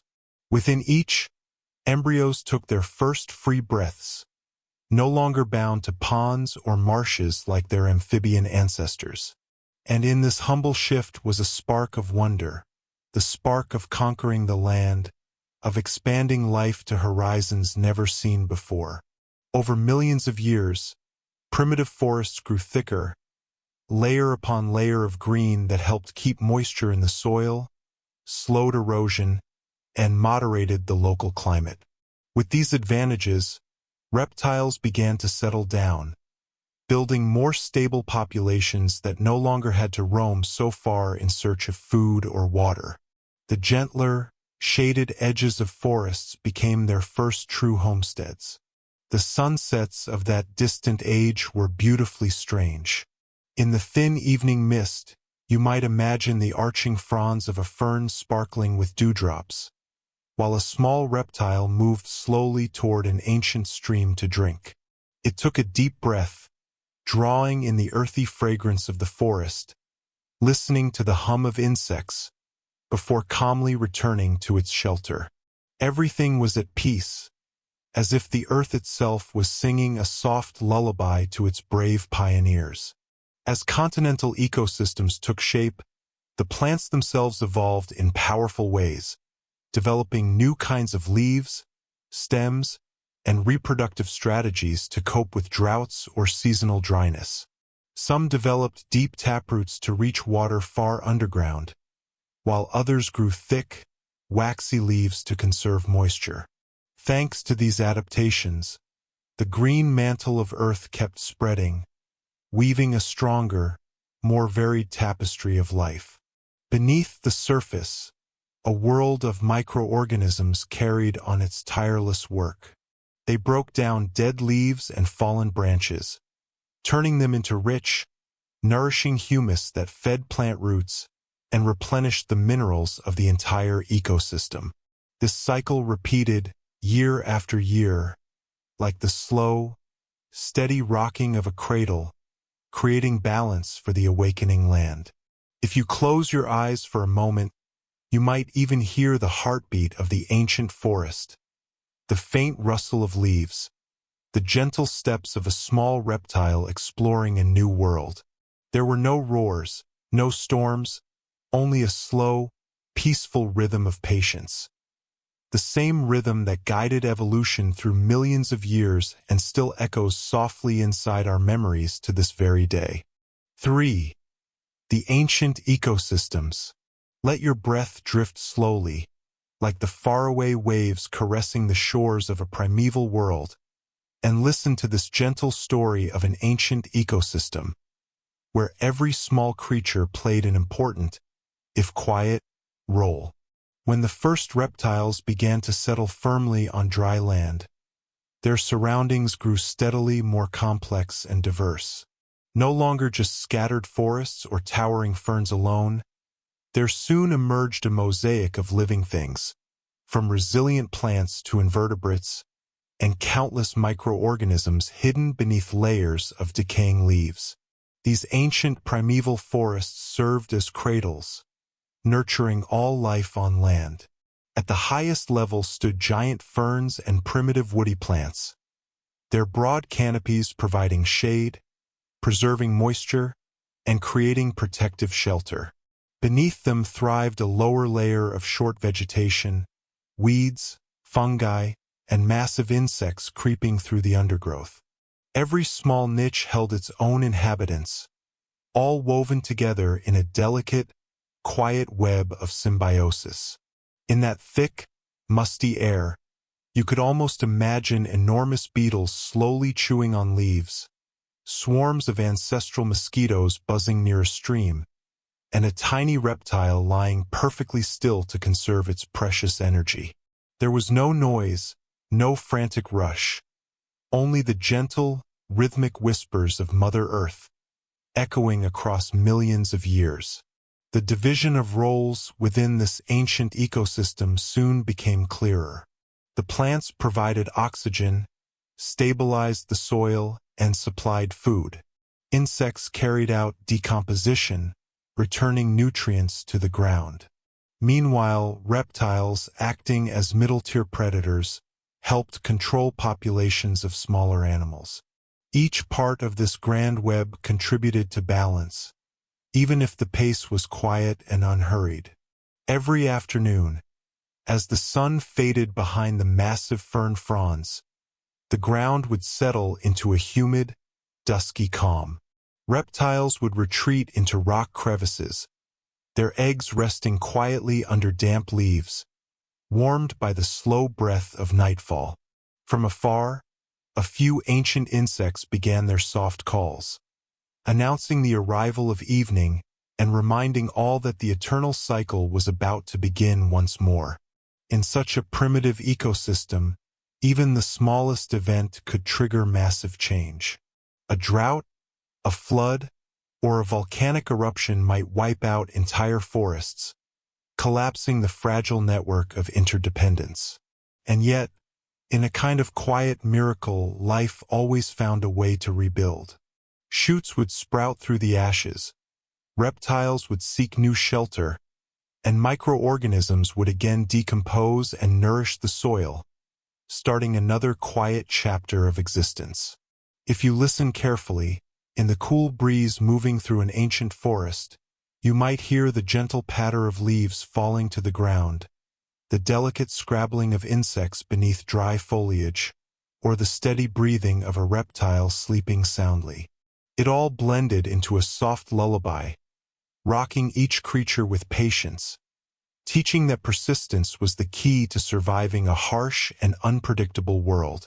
As time passed, these ecosystems grew steadily more complex as new species emerged. Some reptiles evolved into dominant predators, while others adapted to eat plants, branching out into new evolutionary paths. In this way, life on land expanded step by step, growing from a few fragile pioneers into a thriving, richly woven, and resilient network, far stronger than it had ever been.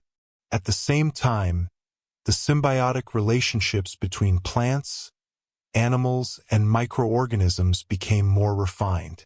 Bacteria in the soil collaborated with plant roots to fix nitrogen, strengthening growth. Mycorrhizal fungi also spread through the underground, connecting with roots to help trade minerals and water. Thanks to these invisible alliances, the green tapestry of vegetation grew ever more lush, sheltering generation after generation of animals. During the long prehistoric nights, when thick mists wrapped the earth, life continued its slow and steady progress. Tiny eggs hidden within moist humus, minuscule seeds waiting for the rain, and countless microscopic organisms all worked together to carry hope into tomorrow. This was a simple yet extraordinary miracle, the quiet power of Earth's endless regeneration, as gentle as a sleeping breath, yet strong enough to endure any upheaval. If you close your eyes right now, you might hear the heartbeat of those ancient ecosystems still beating, slow and steady, beneath nature's sleepy lullaby, a dream that has never truly ended across millions of years. Now, as the tale of Earth's formation and the birth of its first continents gently comes to a close, you can allow your mind to rest. Let the images of the vast universe, of a glowing red Earth, of the primordial rains, slowly fade like a soothing dream. Take a deep breath, then exhale slowly. Everything remains peaceful, just as Earth has patiently nurtured life through countless changes across billions of years. If your eyelids have grown heavy, feel free to drift into sleep, knowing that Earth is still softly singing its ancient lullaby, waiting for you to awaken and continue exploring.